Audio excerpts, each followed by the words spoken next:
Bienvenidos, ¿cómo están todos ustedes? Aquí iniciamos hoy esta jornada con mucha información y todo lo que ocurre y buenos invitados. Hoy vamos a tener un programa bien interesante. Señores, ¿cómo están? Hola, Nacho. Don Germán, ¿por qué está tan callado hoy, hombre? Todo como muy silencioso. ¿Sabe por qué? Porque me voy a hablar de fútbol. En la polla tenía ganando a Argentina y a Croacia, pero no quería que esos resultados se dieran. Entonces, no sé, a mí me parece que con respeto a los argentinos no sé. ¿Será que ya pudieron sacar a Maradona allá del estadio? Porque bien pesadito que está, bien borracho que estaba. Oiga, sí. Pues lo estaban atendiendo, Nacho, sí, estaba como en condiciones deplorables ahí en ese palco, luego lo llevaron y lo atendieron. ¿Ah, sí? Hasta Pues le dijo la cosa. Sí, claro, pero lo que pasa es que como estábamos hablando ahorita fuera de cámaras, con los antecedentes del señor Maradona, uno no sabe si es que se descompensó por algún tema de salud O de drogas. Claro, eso sí, Sí, porque lamentablemente. es que es reconocido, pues que el hombre ha consumido y toda la cosa y no sabe uno si ya se recuperó. Sí, no, el aspecto que tenía en los videos, vamos a ver si más adelante los podemos mostrar, era de una persona que tenía algo tenía. Sí. Algo tenía, no estaba como en sus cabales, a pesar del triunfo de Argentina no se le notaba muy contento, estaba más bien como ido. Bueno, señores, vamos a hacer aquí una muy breve pausa. ¿Por qué? Todos los que están en Envigado, ojo, conectados en el programa de hoy, vamos a saber muchas cosas que están ocurriendo en el municipio de Envigado.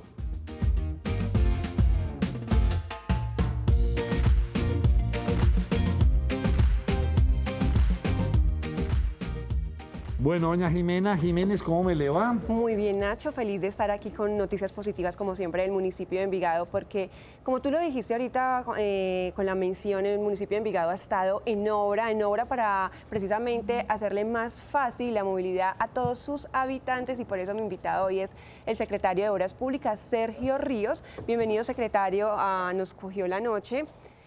Muy buenas tardes, Jimena. Un saludo muy especial a Nacho, a toda la mesa de trabajo de Nos Cogió la Noche. Sabemos que el municipio de Envigado ha estado en obra precisamente con el Megaplan, que son 11 obras donde ustedes ya han entregado 8 obras terminadas. Cuéntenos cómo ha sido ese proceso, cómo se han beneficiado precisamente los habitantes del municipio. Sí, es un proyecto muy exitoso y muy grande que nosotros tenemos hace varios años. Es un proyecto que venimos trabajando desde la administración pasada, donde estamos ejecutando un total de 11 obras por valorización, pero no son solamente las de valorización, sino que en total son 25 con diferentes recursos, pero hemos hecho un gran esfuerzo en todo el tema de valorización, y ya de esas 11 obras hemos terminado 8 que están en funcionamiento, 2 están en ejecución, y falta solamente licitar 2 obras para terminar el 100% de ejecución. ¿Cuánto fue la inversión?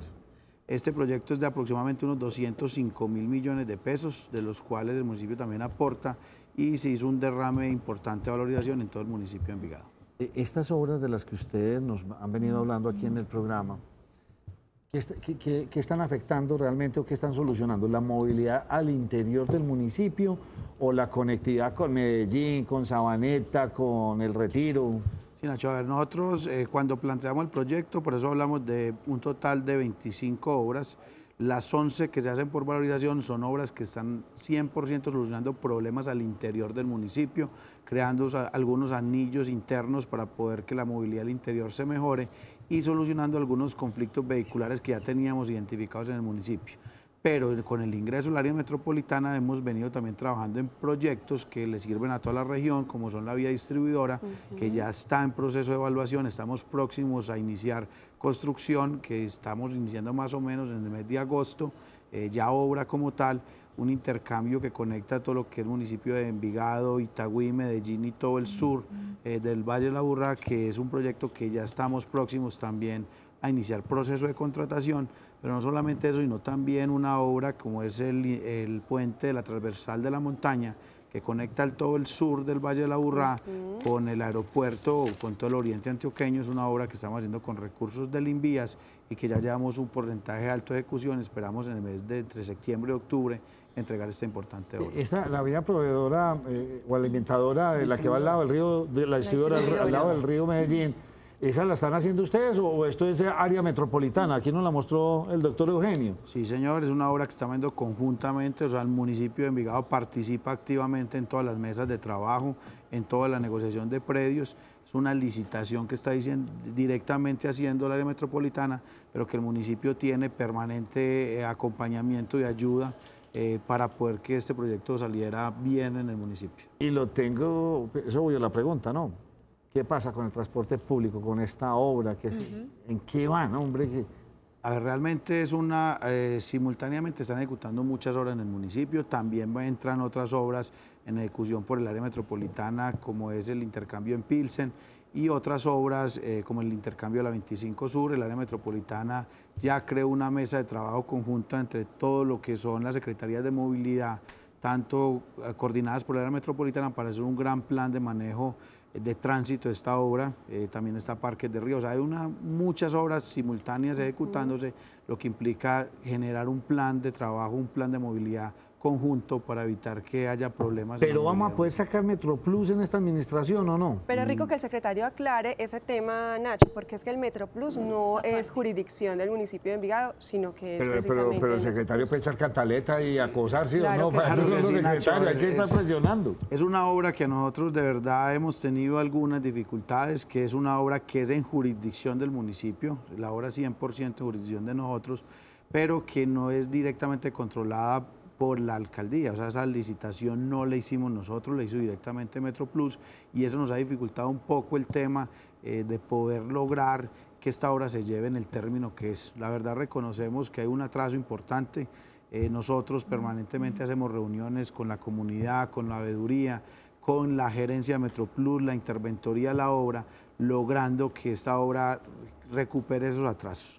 La semana pasada, para contarle a todos los envigadeños y a toda la comunidad en general, yo creo que la obra tiene un panorama muy claro y ya tiene muchos de los problemas que tenía resueltos. Por ejemplo, el tema arqueológico, que era uno de los mayores problemas que teníamos para que la obra arrancara, ya se liberó por parte de arqueología, lo que permite que aproximadamente en un mes estemos entregando ese tramo 3 que no habíamos podido ejecutar, o MetroPlus no había podido ejecutar por un tema arqueológico. Lo otro es, ya entregaron, ya el compromiso es que esta semana debe quedar toda la 43 con flujo vehicular, y esperamos que a más tardar en 2 meses este primer tramo esté completamente terminado para todo el uso de los envigadeños. Esto va a mejorar enormemente la movilidad en el municipio. Son 2 calzadas de 3 carriles cada uno. Bueno, esperemos pues, porque sí van en una larga espera, ojalá que esto se dé, porque es importante. La transversal, ¿cómo ha avanzado? La transversal de la montaña, estamos muy bien, ya el puente está en un 45% de ejecución, hemos ya casi llegado a la mitad de las dovelas. A la fecha tenemos 14 dovelas de puente, o sea, son pedazos de puentes que se van haciendo de metro para terminar. Estamos haciendo aproximadamente una dovela semanal. O sea, esperamos en octubre, ya adjudicamos hoy, el día de hoy, unas obras complementarias para hacer los accesos a los puentes, y esperamos en octubre estar entregando esta obra a todos los Cuénteme a los envigadeños. televidentes de dónde va. Eso es una obra que va a generar una movilidad, o que la gente va a cortar sus tiempos para ir actualmente al aeropuerto o al oriente antioqueño. Hay que pasar por Isa y todo este sector de los Balsos, que es muy congestionado. Este proyecto conectará al municipio de Envigado entre el Euskadi, donde era anteriormente el Colegio Euskadi, hasta la vía Las Palmas, en inmediaciones de Doña Rosa, en un tramo de 5 minutos, son apenas 4 kilómetros. El que venga del sur del departamento, cualquier cosa, ya no tiene que entrar a Medellín, sino que por Envigado de una vez va y se conecta a Las Palmas. Directo, sin ninguna vía, con muy buenas especificaciones, con una pendiente máxima del 7%. Y realmente esto va a cortar los tiempos Muchísimo en la movilidad de todo el sur del área metropolitana. Una de las cosas que me gusta de la Secretaría de Obras Públicas es precisamente que le están apostando a la infraestructura de educación. Háblenos, secretario, sobre la Escuela Superior Tecnológica de Artes de Olarango, que ustedes ya vienen en la construcción de la primera etapa como tal. Sí, Mena, y todos pues realmente hemos hecho un esfuerzo muy grande de infraestructura educativa. Una de las inversiones más grandes en mucho tiempo en Envigado, la inversión más grande en infraestructura educativa que se ha realizado. Estamos haciendo 4 megacolegios, ya entregamos uno hace 15 días, que fue la Leticia, que ya es un colegio de 7 niveles con muy buenas especificaciones, y estamos haciendo 3 megacolegios más que ya iniciaron ejecución. O sea, una inversión de más de 55.000 millones de pesos en todo el sector educativo.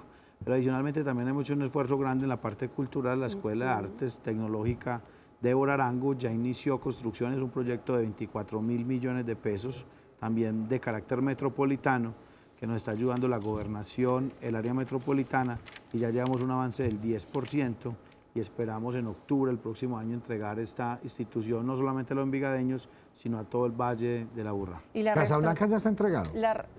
No, Casablanca, ¿cuándo la abren? ¿Es la apertura? Casablanca ya el municipio la adquirió, ya está en manos del municipio, se creó una junta para ver cómo funciona Casablanca de una manera óptima, y esperamos aproximadamente unos 4 meses ya abrirla a toda la comunidad para que pueda conocer Casablanca. Pero la restauración que hubo hace poco es de la Casa de la Cultura Miguel Uribe Restrepo, que es un lugar maravilloso para las personas que quieran un plan de fin de semana, ir allí. Secretario, cuéntenos un poco sobre la remodelación que ustedes hicieron en esta Casa de la Cultura de Envigado.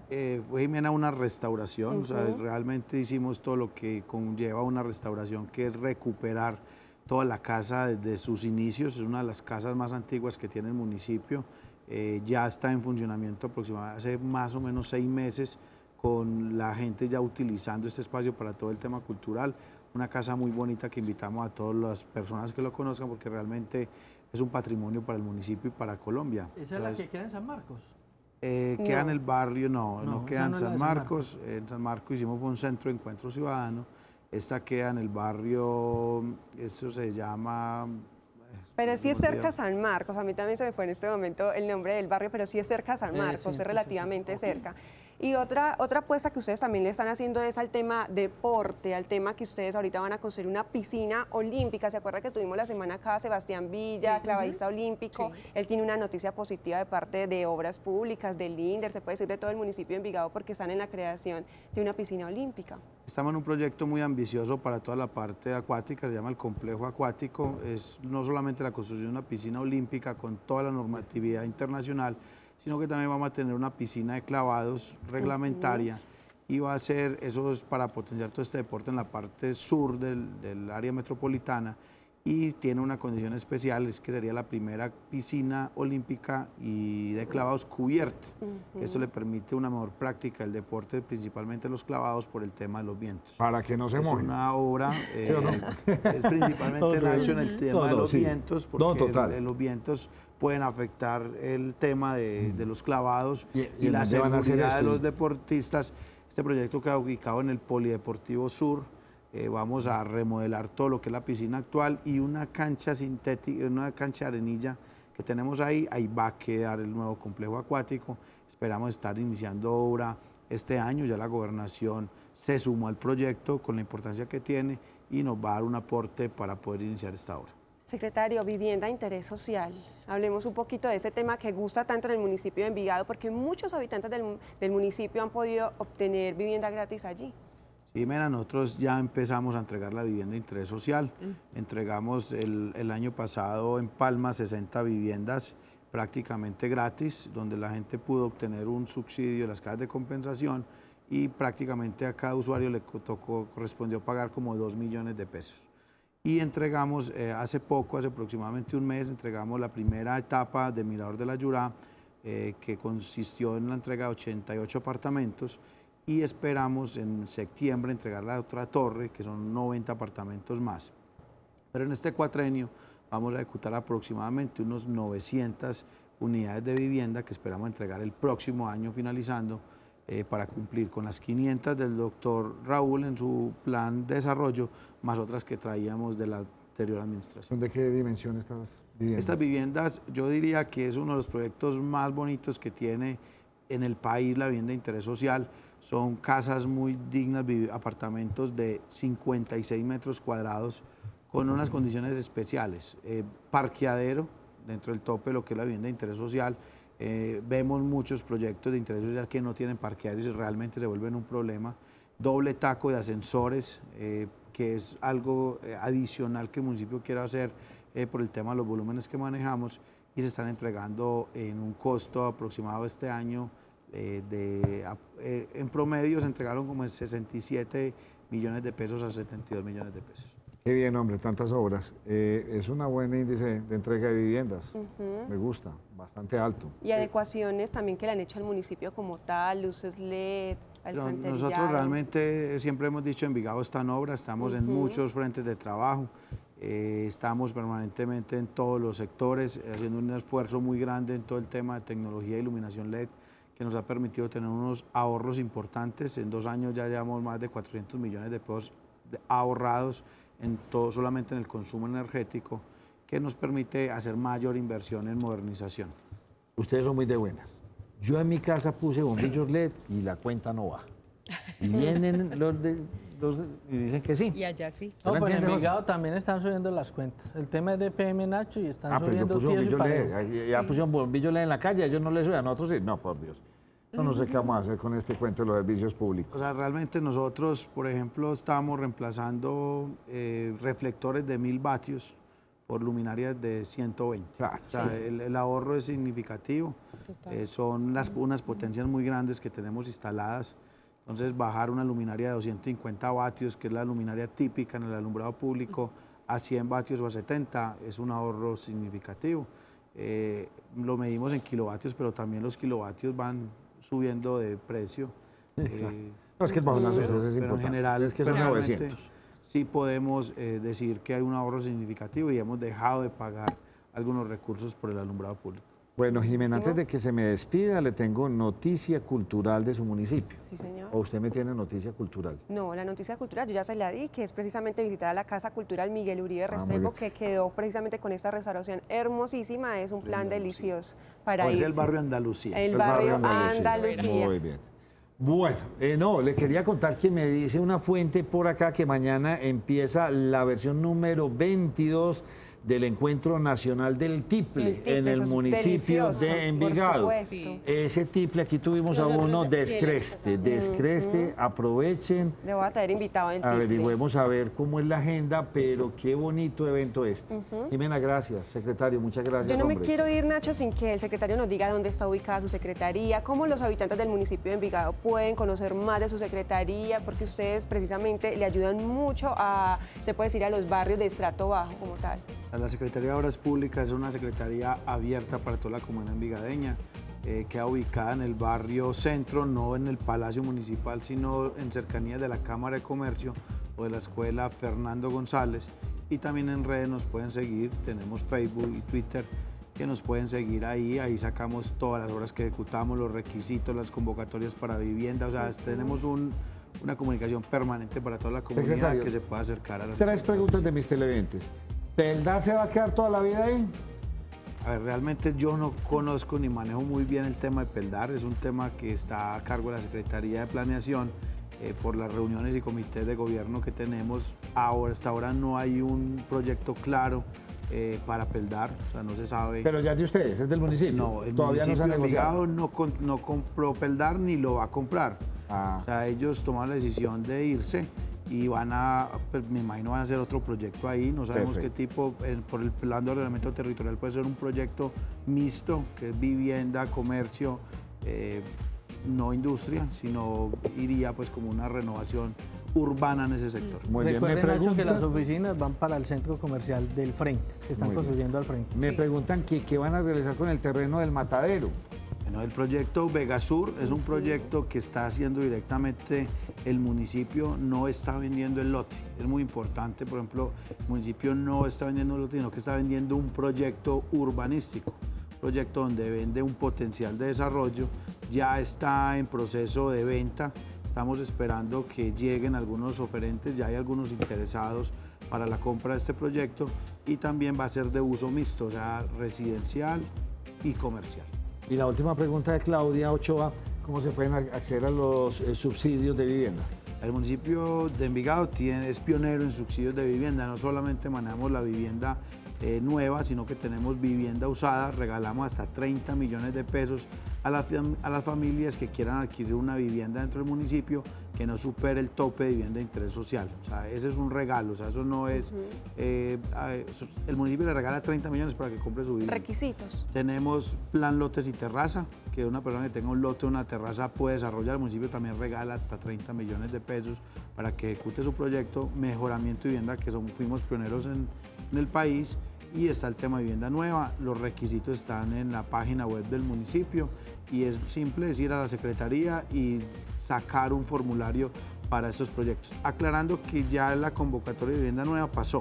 O sea, actualmente hicimos una convocatoria para las 500 viviendas del plan de desarrollo, entregamos más de 4.500 formularios y 3.500 familias se postularon.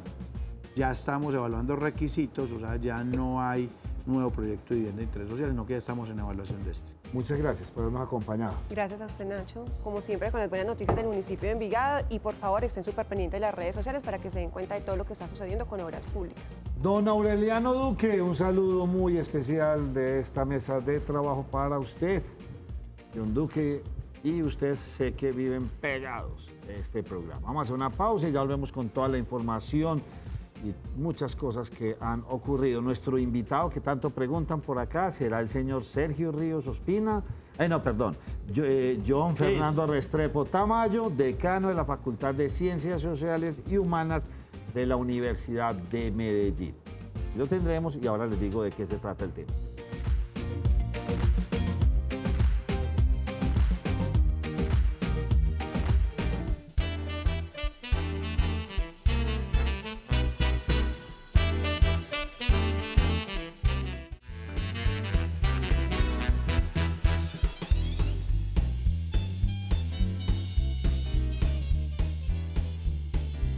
Tenemos una leona en la mesa, pero más adelante vamos a hablar de deportes. Pero por ahora vámonos con la actualidad. Don Raúl Mesa nos está viendo desde Guarne. Gracias, don Raúl. Un abrazo muy especial para toda la gente que nos ve desde tantos lugares en Colombia. La noticia que me pareció como particular fue una que publicó ustedes, y yo le dije, publíquela ya esta mañana, de esta persona que se monta encima de un carro. La tendremos. Claro que sí, Nacho. Yo le tengo el video, sí, señor. Fue Lili, perdón. Es que como era el que publica cosas raras, pero ya tengo que aprender que Lili también. Claro. Sí, es que hay que leer los nombres, Nacho. Vea, le cuento qué fue lo que pasó. Sí, señora, Resulta me gusta el que esta mañana nos pasaron un video donde se veía a una persona. Si quiere podemos ir pasando el video para que las personas entiendan un poco qué fue lo que pasó. Y se ve una persona, al parecer dicen que es un habitante de calle, no lo podemos confirmar porque no estamos seguros, pero lo que sí se puede ver es que la persona llega, se monta encima de un carro, ahí están viendo ustedes, después corre y se monta encima de un taxi, el taxi arranca, el señor se cae y les voy a dejar, Nacho, para que vayamos escuchando, porque hay una parte que ya tenemos la segunda parte, cuando logran capturar a este señor y realmente el señor por los gritos y lo que dice, asume uno que sí tiene problemas. A las 10 días vendrá él. Y todo el cielo. La tierra. La tierra. Pagará cada alma. El Dios. No. Dios que está en el cielo. Suélteme. Dios. Tata, correte para acá que está muy loco. Suélteme. Dios, suéltame, cálmate, Dios, suéltame, Dios, suéltame. ¿Qué iba a decir al final? Bueno, no, que la persona que está grabando el video hace un resumen de qué fue lo que pasó. Ella menciona que el señor alcanzó a dañar 3 carros, los 2 carros a los que se le monta y un tercer carro que no sé si alcanzaron a percibir en el video, que patea o golpea, no se alcanza a ver muy bien. Fueron en total 3 carros que dañó Nacho. Yo le voy a decir a usted una cosa. A mí me pasa eso y yo no sé qué hacer. Ah, no, yo tampoco. Yo no sé. Pero vea, el señor del primer carro que se montó fue el que se bajó del carro y empezó a perseguirlo. Y por eso fue que con ayuda de las otras personas lograron capturarlo, llamar a la policía. Nacho, pero ¿quién responde? El problema es que ahí ya es muy difícil porque es una persona al parecer con problemas. Escuché los comentarios y leí lo que publicaron las personas. Grave este problema. Esta persona debe tener problemas de consumo de drogas. Sí, estoy seguro. Gravísimo, o algún problema mental o algo así. Es lo mismo que le pasó al señor Maradona. No sabemos si se durmió de la rasca o porque había consumido drogas. Porque para nadie es ajeno que este señor consume. Sí, señor, y mire... ¿O ha consumido en el pasado, Nacho? ¿O ha consumido en el pasado, Nacho? No sabemos ahora, pero lo que sí es cierto es que tenía un aspecto muy extraño el señor Maradona en los videos que vamos a ver a continuación, en el partido que estaba jugando precisamente Argentina con Nigeria. Ahí lo están ingresando, mire. La situación era preocupante, diría yo, porque no se podía sostener por sus propios medios. Hay algunas fotografías que se tomaron aquí adentro donde se ve como algún personal de Cruz Roja o algo tratando de atenderlo, pero la verdad no se sabe. En las imágenes del partido, cuando lo tomaban a él, se veía casi que durmiendo, y esta es otra parte para que escuchemos.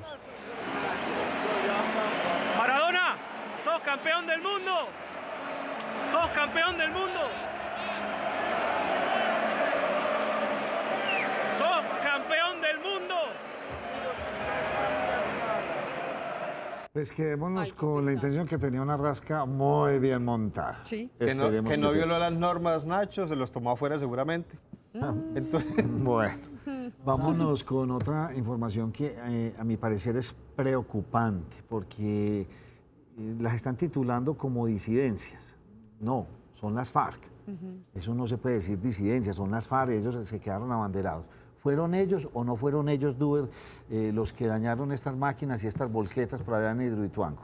Nacho, mire, pues realmente el ejército aún no ha logrado, no ha podido establecer quiénes fueron, pero sí lo cierto fue que hoy en la mañana pues las autoridades reportaron que 3 máquinas de trabajo, 3 máquinas amarillas que adelantaban labores pues de ampliación de allí de unas carreteras en San Andrés de Cuerquia fueron incineradas, según las primeras informaciones que nos entregó el ejército, el comandante de la 4ª Brigada en Medellín. Nos dijo que hombres, aproximadamente 5 hombres con armas de largo alcance se acercaron allí donde estaban estas personas trabajando, abriendo las vías, los intimidaron con las armas de fuego y procedieron a prenderle fuego, valga la redundancia, a estas máquinas que venían adelantando allí trabajos. No se ha podido establecer, Nacho, quiénes fueron.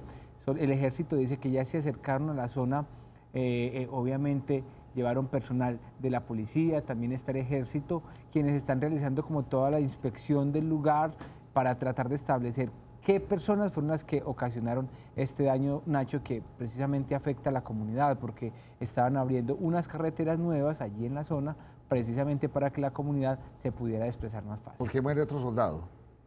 Nacho, sí, eso fue precisamente en las últimas horas también las autoridades reportaron la muerte de un soldado en un ataque armado pues, que se adelantó por parte de, al parecer también disidencias de las FARC. Esto sucedió aquí en el departamento de Antioquia, va a decir Nacho exactamente en qué lugar. Tarazá. En Tarazá, sí, allí fue un intento de ataque precisamente por parte de algunas disidencias. Todavía, Nacho, no queda claro también, esa es la primera hipótesis, disidencias, porque allí en Tarazá también operan lo que es el Clan del Golfo y dicen las autoridades gado residual de las FARC, que son pues estos disidentes. Ojalá que esto no se vaya a convertir en algo recurrente, porque querría decir que estaríamos en la misma situación. Ojalá, señores, que esto no pase. Pero Nacho, dígame. Le complemento y permítame, Usted primero va a contestar. Quién sabe qué. La novia ahí molestando. ¿Qué noticia es? No, la novia diciendo, le traigo unos tomaticos ahorita para por la noche. Nacho, pues precisamente esta mañana hablábamos con el gobernador de Antioquia, quien nos decía que estaba muy preocupado porque el gobierno nacional amplió un año más el plazo para que estén de manera legal las zonas veredales. Recordemos que acá en Antioquia hay 4 zonas veredales.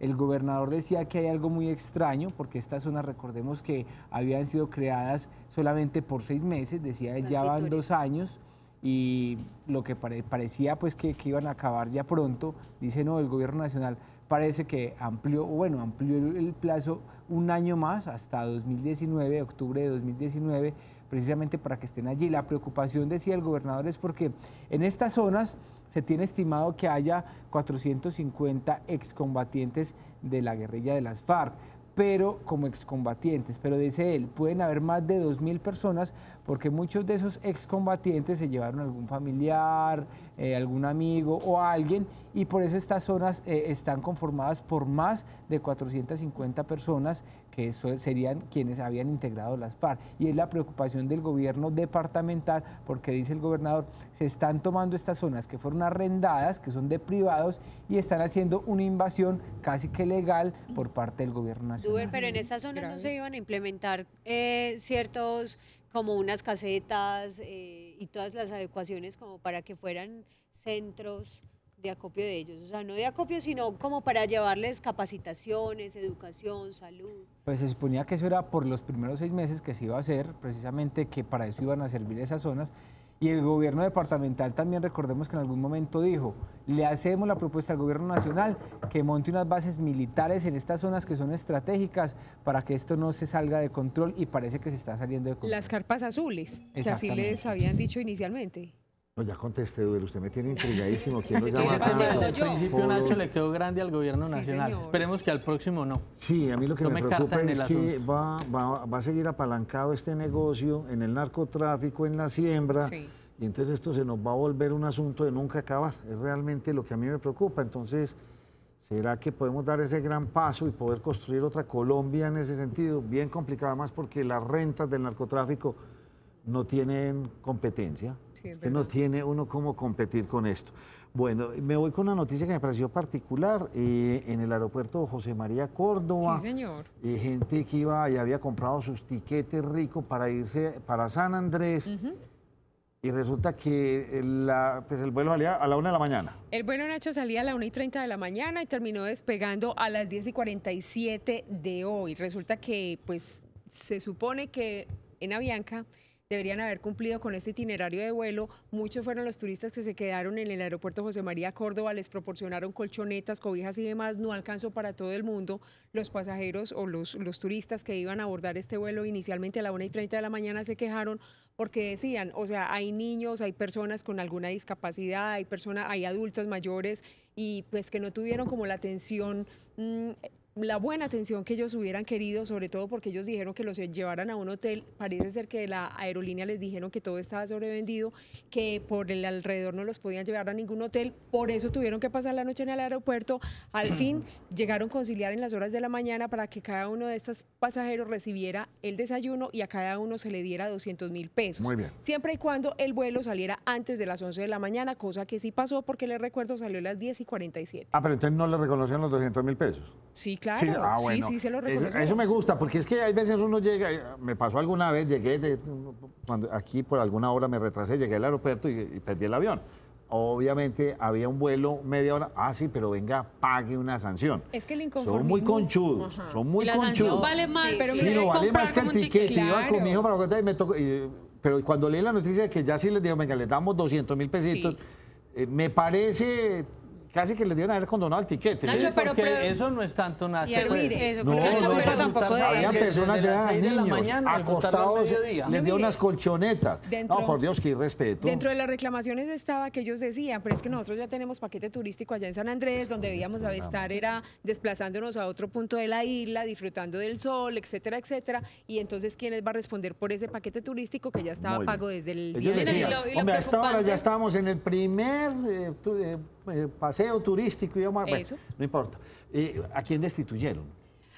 Pero no, lo suspendieron ¿A por quién? 8 meses. Resulta que el señor Norman Julio Muñoz, que es el ex superintendente de salud, recordemos que a él hace un tiempo, cuando empezó la operación de Medimás, le sobraron críticas a diestra y siniestra por muchísimos sectores. Resulta que esta suspensión se da por 8 meses porque pues la superintendencia debía haber dado un llamado de atención a Medimax porque no podía haber entrado en operación, porque no cumplía con todos los requerimientos que exigía la ley. Es decir, no tenía asegurada la contratación con entidades de salud para poder prestar el servicio a los usuarios. Aún así, este señor, digamos que autorizó la operación de Medimax antes de tiempo, después no lo entró en regulación a pesar de las quejas y por eso se vio sometido a un proceso del cual ya salió este primer fallo. Puede ser apelado, pero esperemos pues que de todas formas la suspensión se dé, y aunque estuvimos la semana pasada con el gerente de Medimas y nos contó que todo está marchando sobre ruedas, que las quejas incluso han disminuido, que la prestación del servicio se está dando de manera normal,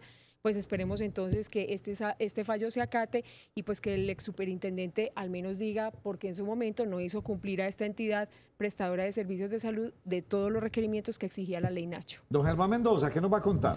Nacho, vuelve el glifosato para la erradicación de cultivos ilícitos en todo el país. De ese consejo pues, de tema de política criminal y lucha contra los narcóticos, con el presidente y los ministros y las autoridades, pues se determinó que se va a hacer esa fumigación, pero no con avionetas, se va a hacer con drones no tripulados, aviones no tripulados, que van digamos que a fumigar a baja altura. Eso, dice el gobierno, garantizaría que no se afecten cultivos vecinos ni a la población, porque no sería como se hace con las avionetas, sino de esa manera para evitar el daño ambiental sobre todo, porque y además se va a bajar la concentración para que no sea tan fuerte, porque pues la ONU dice, la ONU no, la OMS, la Organización Mundial de la Salud, ha dicho que ese herbicida tiene problemas para la salud, pero se sigue utilizando. Se utilizan en toda la agricultura. De hecho, nunca ha desaparecido en Colombia. Sí, es como matamalezas muy poderoso. Lo prohíben en otra parte, pero aquí no. Y la idea es también utilizar estos vehículos tipo oruga para entrar a los cultivos y destruir estas matas de coca. Dice el gobierno que aspira a erradicar en este resto de año unas 110.000 hectáreas. 70.000 serían... 40.000 serían con erradicación voluntaria por parte de las personas que tienen esos cultivos y haya una sustitución de cultivos ilícitos por cultivos lícitos, y el resto sería mediante la erradicación forzosa. Es una cantidad de tierras, Germán, es cuando ya uno habla de 200.000 hectáreas. Muchísimo.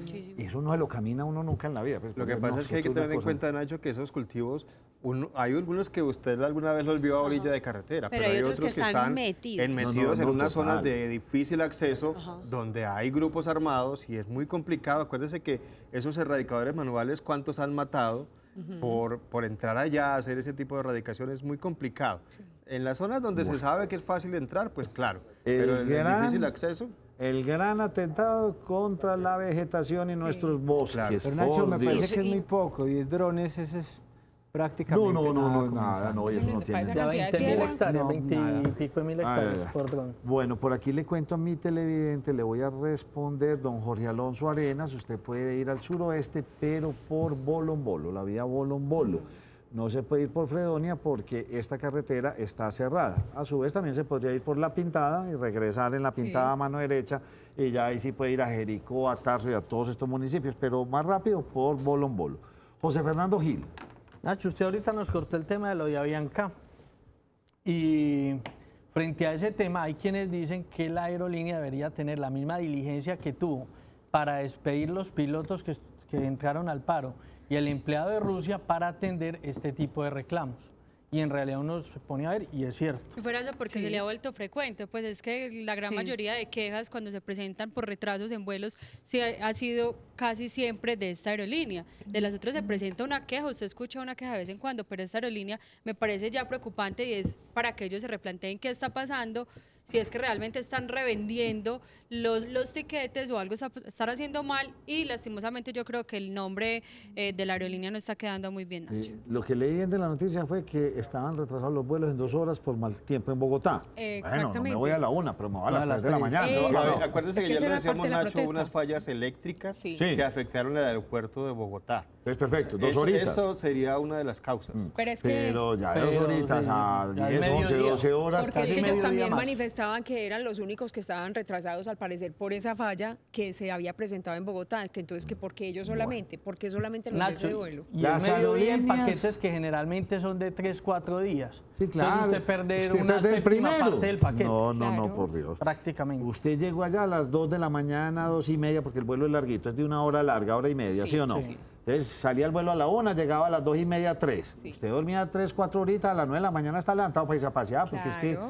Pero bueno, vean, José, Nacho, están en coche los bancos y las aerolíneas. Ahí todas las de ganar, siempre. Sí, señor. Qué cosa tan impresionante, y nadie le mete coto a esto. Y la sobreventa de etiquetes es una práctica de hace mucho tiempo y de todas las aerolíneas, siempre lo sobrevenden porque se supone que hay gente que no llega, que no va, pero al final cuando llegan todos ahí se ven a gatas para cumplir a los viajeros, y a veces el que llegó primero es el que tiene derecho al puesto. Nacho, y a propósito del tema que usted menciona de los bancos y el coche en el que andan, una televidente nos llama para poner la queja porque le están cobrando por la libreta de Bancolombia 101.000 pesos, y es real, pues una cantidad demasiado alta. ¿Por la qué? Por la libreta. Por la libreta. ¿Y qué es la libreta? La libreta que utilizaba la gente antes, que ya casi todos utilizamos tarjeta y demás. Esta televidente utiliza libreta y le cobraron 101.000 pesos por ella. Una cantidad bastante alta. Entonces tiene cuenta en Bancolombia desde que era pequeña. Su mamá se la abrió para inculcarle el ahorro, y ahora considera que es exagerado y un atropello de parte de la entidad financiera. Yo no sabía que ese eso cobro. existía. Yo le voy a decir una cosa a José Fernando Gil, es un atropello y pienso que las entidades bancarias no han hecho nada por personas adultas. Las personas por encima de los 70, 75 años, a veces se les dificulta esto, y si no es por esto, y estaban enseñadas al cheque, a ir al banco, y entonces ya cada vez que hacen una llamada para hacer una transferencia, les piden la clave yo no sé qué, La clave dinámica. La que se meten personas de edad con esto, señores es banqueros, a pensar en las personas de edad. La tecnología a una velocidad muy grande, pero muchas personas no Nacho, la a mí logran me piden asimilar. la clave dinámica y me veo igual a las personas de tercera edad. No, yo me demoré un ratico Enredado. entendiéndola, me entendí un ratico entendiéndola. No, la tecnología y estas cosas se vuelven raras. Acuérdate que estoy muy bravo. No, a mí nadie me contó lo de PM, que eso ya eran 3 cuentas de una sola vez, y llamo allá y me mandan unas cuentas de 190 pesos, y cuando vale igual, debo más plata, y a uno no lo atienden. Señores de PM, eso está grave, yo les digo, y les tengo cómo demostrarles en los correos que recibí. Nacho, y yo, No, hace unos cambios que lo matan a por uno. un lado eso, y yo por otro lado he recibido quejas, que si no es en la de acueducto es en la de energía, y si no es en el acueducto en la de energía es en No, la de y- gas, y entonces ya donde no- la gente y se ya queja me- de la dio y me- incrementos en las últimas 2 cuentas. Hoy me dijeron, no pueden ir a pagar a uno los centros de nosotros, y no que tiene que ir a una cooperativa para darle un nombre todo ¿Es en raro. serio? Ay, Y ¿cómo yo, así? por Dios, señor, pero es que voy a pagar 190 pesos, sé que debo mucho más. Pero, 193. No, pero no, mejor dicho, estoy como horrorizado Pero, con Nacho, eso, pero voy a tratar de ver con quién me comunico y que me expliquen por qué está tan desorganizado eso en EPM. Acuérdese que eso que usted está mencionando ahorita lo vivieron las personas de Santa Elena a principio de este año, que por eso las molestas porque no entendían. Entonces se pregunta uno es si no hay un buen proceso de socialización de este nuevo sistema de cobro para las zonas rurales, o si es que las personas de todas formas se les dificulta entender el tema, pues porque, digamos, no hay una atención personalizada, sino que siempre es una línea de atención no. que le contesta a uno 1000 grabaciones y lo pasan de extensión en No, extensión. ahí me fue bien, esa no es como las de los bancos. Esa sí, señor, dígame, ¿es rural o es de aquí? Yo sí, es rural. Pero a usted Y le digo, no me contestaron. pasaron, pero las otras que deme el número de su cédula, dígame cómo se llamaba su mamá, cuál era la abuelita de Simón Bolívar, y pam, y se lo van llevando a uno porque se tira usted a los 20 minutos, usted con el teléfono caliente. Ah, sí. Uy, no, La qué Eso le desesperación. suena a uno con el menú ha cambiado. No, Cada sí. 8 días lo cambia. Nacho, No. lo que uno no entiende es por qué el cambio. Si las cosas venían funcionando bien, Sí. hasta ahora yo creo que la gente no se quejaba porque le llegara mensualmente para pagar. O sea, ¿cuál es la idea del cambio si nadie está pidiendo esto? Vea, ¿sabe qué me decía? No, que es que hay que ser más ecológico. Yo le dije, ¿sabe qué, niña? No, yo quiero mi facturita física. Yo la quiero tener. Ah, no, se tiene que mandar un correo a yo no sé dónde, tiene que escribirme. Y no he podido llegar. Inclusive con el asesor ahí no he podido llegar. Yo quiero mi facturita física. Listo, no soy ecológico, pero me da una tranquilidad tener el sellito aquí puesto. Vea, estoy diciendo, les quiero pagar y no he podido pagarle unos servicios públicos que sé que debo y no los he podido pagar porque ningún señor de esos que me contesta sabe cómo hacerlo, pero bueno, después nos trataremos a alguien de servicio aquí, yo pienso que es mejor que ellos nos ayuden. Don John Fernando Restrepo Tambaño, decano de la Facultad de Ciencias Sociales y Humanas de la Universidad de Medellín, bienvenido a la primera mesa de opinión de Antioquia.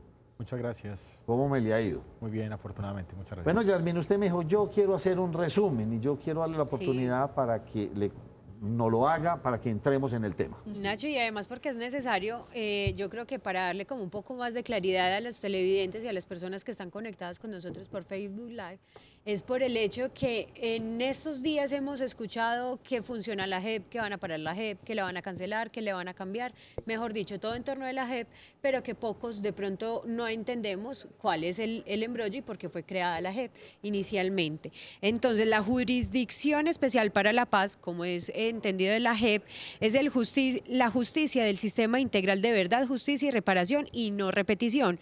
¿Con qué fin fue creado en los acuerdos de paz? Con el fin de darle más derechos, o mejor dicho, de resaltar los derechos de estas personas que han Paren sido ahí. víctimas, señor. ¿Existe algún contexto histórico internacional que esto se haya hecho en muchas otras partes del mundo, en otros conflictos? Sí, sí, por supuesto. Hay dos casos emblemáticos que son Sudáfrica e Irlanda, que son escenarios donde se ha intentado resolver un caso concreto y es precisamente cómo garantizar que haya un escenario de judicialización para quienes en un proceso de negociación, luego de estar alzados en armas, puedan incorporarse a la sociedad civil. Excelente, entonces esto no nos lo inventamos, traemos una experiencia internacional Muy bien, siga leyendo, Yasmín, para ir Claro que puntualizando sí. sobre los detalles. Y además, Perdón, Yasmín, es lo que se conoce como justicia transicional. Correcto. La justicia transicional, digamos que es el tipo de concesiones que tiene que hacer una sociedad en términos jurídicos para permitir dos cosas: el paso de la guerra civil a la democracia o el paso de la dictadura a la democracia. Digamos que es como el nombre genérico. Yo, antes de seguir esa línea, también tendría que decir una cosa, y es que no existe un modelo histórico perfecto de justicia transicional. Todos los escenarios de justicia transicional, que han sido muchos, digamos, los más emblemáticos serían Sudáfrica e Irlanda, pero también está el caso español de ETA, que en este momentico también está en proceso de negociación. Está Centroamérica y, yo no sé si me adelanto, pero en Colombia no es la primera vez que iniciamos un proceso de justicia transicional. La ley de justicia y paz. Correcto, justicia y paz con un grupo de los paramilitares. El proyecto de Barco también estuvo jalonado, luego Belisario, que nos llevó precisamente al escenario constituyente con el M-19. O sea, no es la primera vez que hay, pero sí es un asunto que genera unas fibras demasiado sensibles para casos concretos de adaptación o de resolver problemas en materia penal, que es como el punto concreto Eso que usted acá. dice es importantísimo y lo voy a hallar en un contexto súper extraño. O sea, para lograr acabar lo que está pasando en Venezuela, tranquilamente habrá que construir eso porque deben haber cantidades de militares, personas del gobierno que, no, venga, entregamos esto, pero primero denos una tranquilidad en justicia. Jurídica. Claro, de hecho hay autores violentólogos, como se llama en el escenario de la ciencia política. Violentólogos, es decir, gente experta en conflicto armado, donde Colombia es el laboratorio por excelencia. Es decir, si hay un lugar para estudiar ciencia política, para estudiar análisis de conflicto, es precisamente el caso colombiano, y no solo por este tan reciente, sino en un escenario histórico, en una trayectoria más amplia, que nos lleva a hablar, por ejemplo, desde Rojas Pinilla. El Frente Nacional fue una institucionalización de justicia transicional oficialista que permitió pasar de la dictadura a la democracia. O sea que, si quieren, en Colombia hemos tenido las dos variables de transición, de la dictadura a la democracia, como ocurre con el Frente Nacional, y de alzados en armas, tanto de izquierda como es el M-19, la Coordinadora Guerrillera Simón Bolívar, el EPL, y Justicia y Paz en el caso de paramilitares, que serían, en términos ideológicos, extrema derecha, que también hacen acuerdos con el establecimiento para transitar hacia la vida pública. Y ahí sí, entonces la otra pregunta obligada, ¿estos procesos anteriores, ahorita nos centramos en el actual, funcionaron? ¿También hubo tanta polarización? Bueno, y esa también es una pregunta supremamente importante, porque es que en la justicia transicional es uno de los acontecimientos históricos donde la política y el derecho van de la mano. O sea, se politiza la administración de justicia.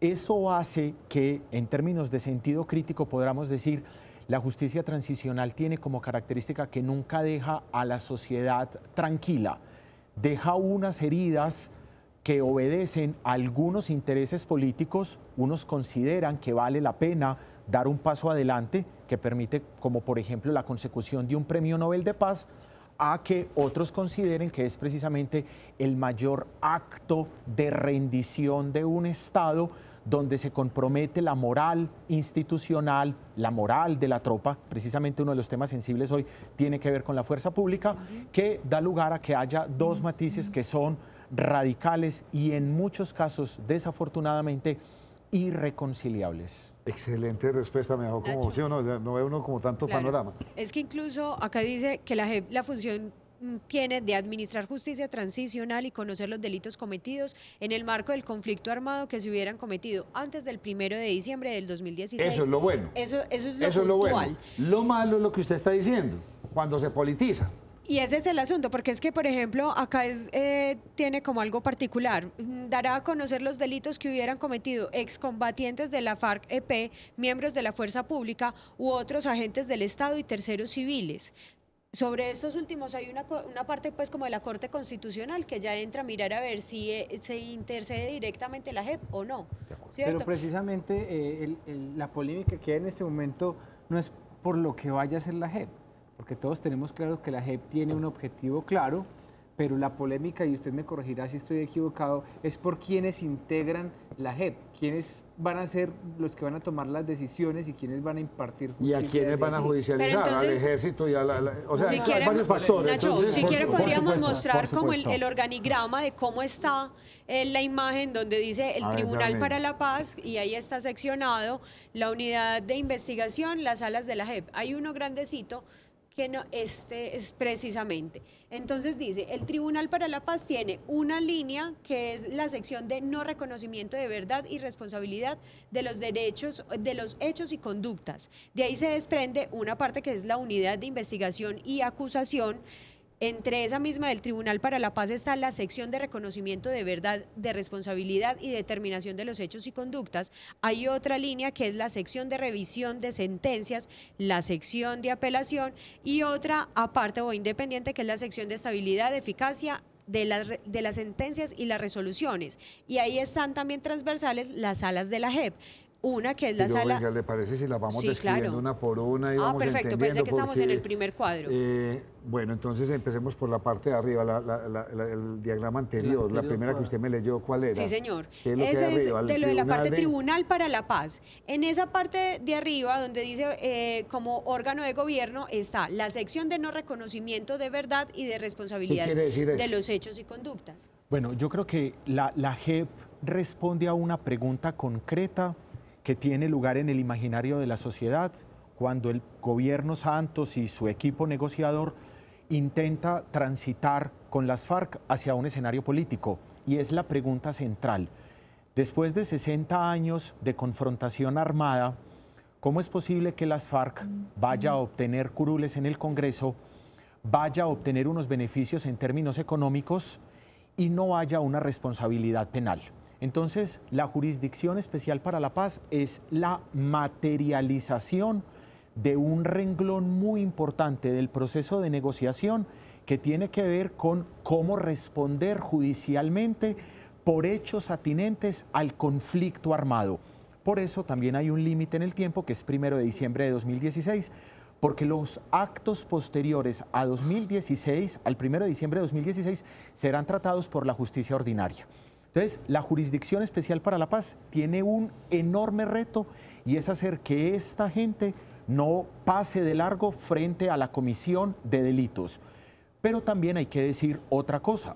Después de 60 años de confrontación y con todos los recursos derivados del narcotráfico, las FARC es un grupo político, económico y militar muy fuerte que no va a adelantar una mesa de negociación para ir a la cárcel 40 años o 50 años, como en muchas ocasiones esperaría el pueblo en Colombia, que votó el plebiscito, que votó por el candidato Duque, ¿cierto? Es decir, falta la justicia. Ni las Esta es FARC una ni ningún condición. grupo negociaría eso.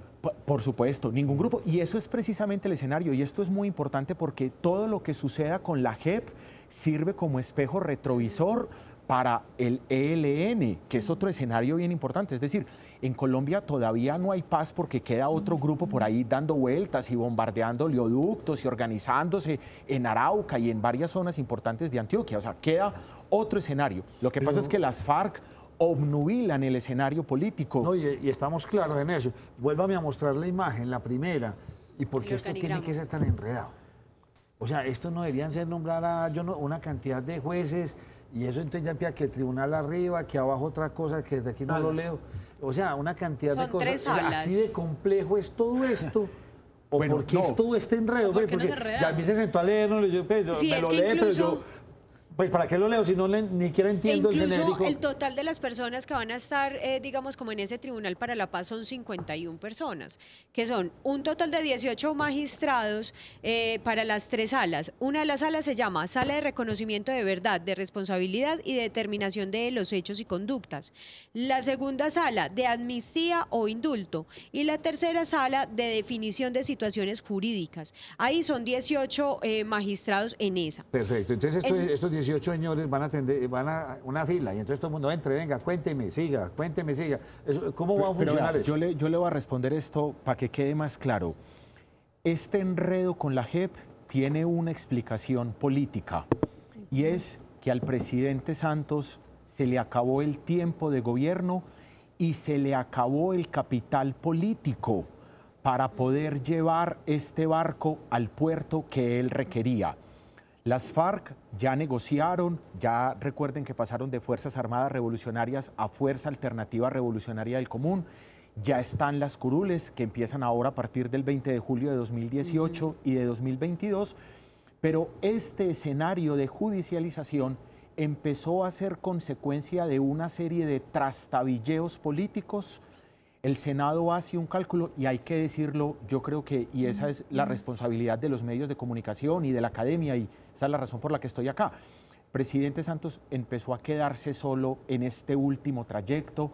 Las circunscripciones de paz que debían tener lugar para 2018 no pudieron llegar al puerto que se quería, y entonces, como consecuencia de esta soledad política e institucional, como consecuencia de este abandono que le empieza a dar el Senado, da lugar a una serie de falta de fuerza para implementar la justicia especial para la paz. Pero usted me deja muy triste con lo que está diciendo, porque entonces, Germán, entonces esto es una carencia absoluta de voluntad de llevar a buen término la paz. Pero eso se vio desde el principio, Por Nacho, y eso, todavía ahora el Senado, mire, tiene muy triste. El Senado apenas mañana, dieron plazo hasta mañana para discutir el tema de la JEP, de la reglamentación. Si quieren una cosita, en simultáneo a este debate está el Senado en un ultimátum resolviendo dos cosas que son muy delicadas, y yo creo que es lo que ha impactado tanto los medios de comunicación, y es que ya hay un nuevo director de orquesta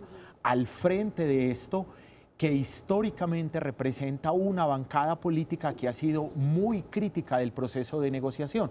Entonces, aquí digamos que se juega la credibilidad del proceso de negociación en términos de responsabilidad de los actores armados, más la posibilidad de que la fuerza pública también tenga que comparecer ante la JEP, y ese es el punto que tienen que resolver hoy. La pregunta que yo tengo es, digamos, en el contexto, mucho de eso está pasando, dicen o creen muchas personas, es por el desconocimiento al resultado del plebiscito, que ganó el no. Entonces, de alguna manera, acomodaron lo que ya tenían para el sí, aunque fuera impuesto. Y también la gran pregunta es, ¿la JEP sí sirve o efectivamente es como para disimular, para hacer algo como de lobby que tiene que pasar por lo que en teoría deben pasar todos los actores del conflicto, pero al fin y al cabo no es como la justicia que las personas, incluso las víctimas, están esperando? Uy, esa sí es la pregunta más importante. Pero vea, nunca vamos a quedar satisfechos con esa pregunta, porque en la mentalidad del colombiano, justicia significa sanción punitiva, ¿cierto? Es decir, incluso permanentemente se habla de cadena perpetua, o sea, y eso está en el aire, y efectivamente las FARC tienen que saber que juegan con un actor muy importante, y es la opinión pública. Históricamente en Colombia, las FARC representan precisamente lo peor de nuestra sociedad: narcotráfico, terrorismo, inclusión de civiles, de menores al conflicto, un montón de cosas que en el marco de la JEP pone unos topes de sanción, que son entre 4 y 8 años. Pero en términos de justicia transicional, vea, nadie queda satisfecho. Y me devuelvo un pedacito incluso para hacerlo en un escenario comparado. Al M-19, que negocia, nunca se le va a perdonar, por ejemplo, la toma del Palacio de Justicia, así haya intervenido en la Asamblea Constituyente. A los paramilitares que negocian una transición y que luego son condenados por narcotráfico en Estados Unidos, también va a tener otra cortapisa y va a decir, se los llevaron para Estados Unidos para que no dijeran la verdad, para que no la... O sea, no hay forma. O sea, si participan activamente en un escenario constitucional, viene una condición crítica. Si responden ante la justicia americana, diríamos, la JEP es una caricatura al lado de la justicia americana, tampoco es suficiente, porque vamos a decir, se los llevan para que no hablen. Y ahora que tenemos esta implementación de un proceso donde las condenas oscilan entre 4 y 8 años, también va a ser un escenario de discusión.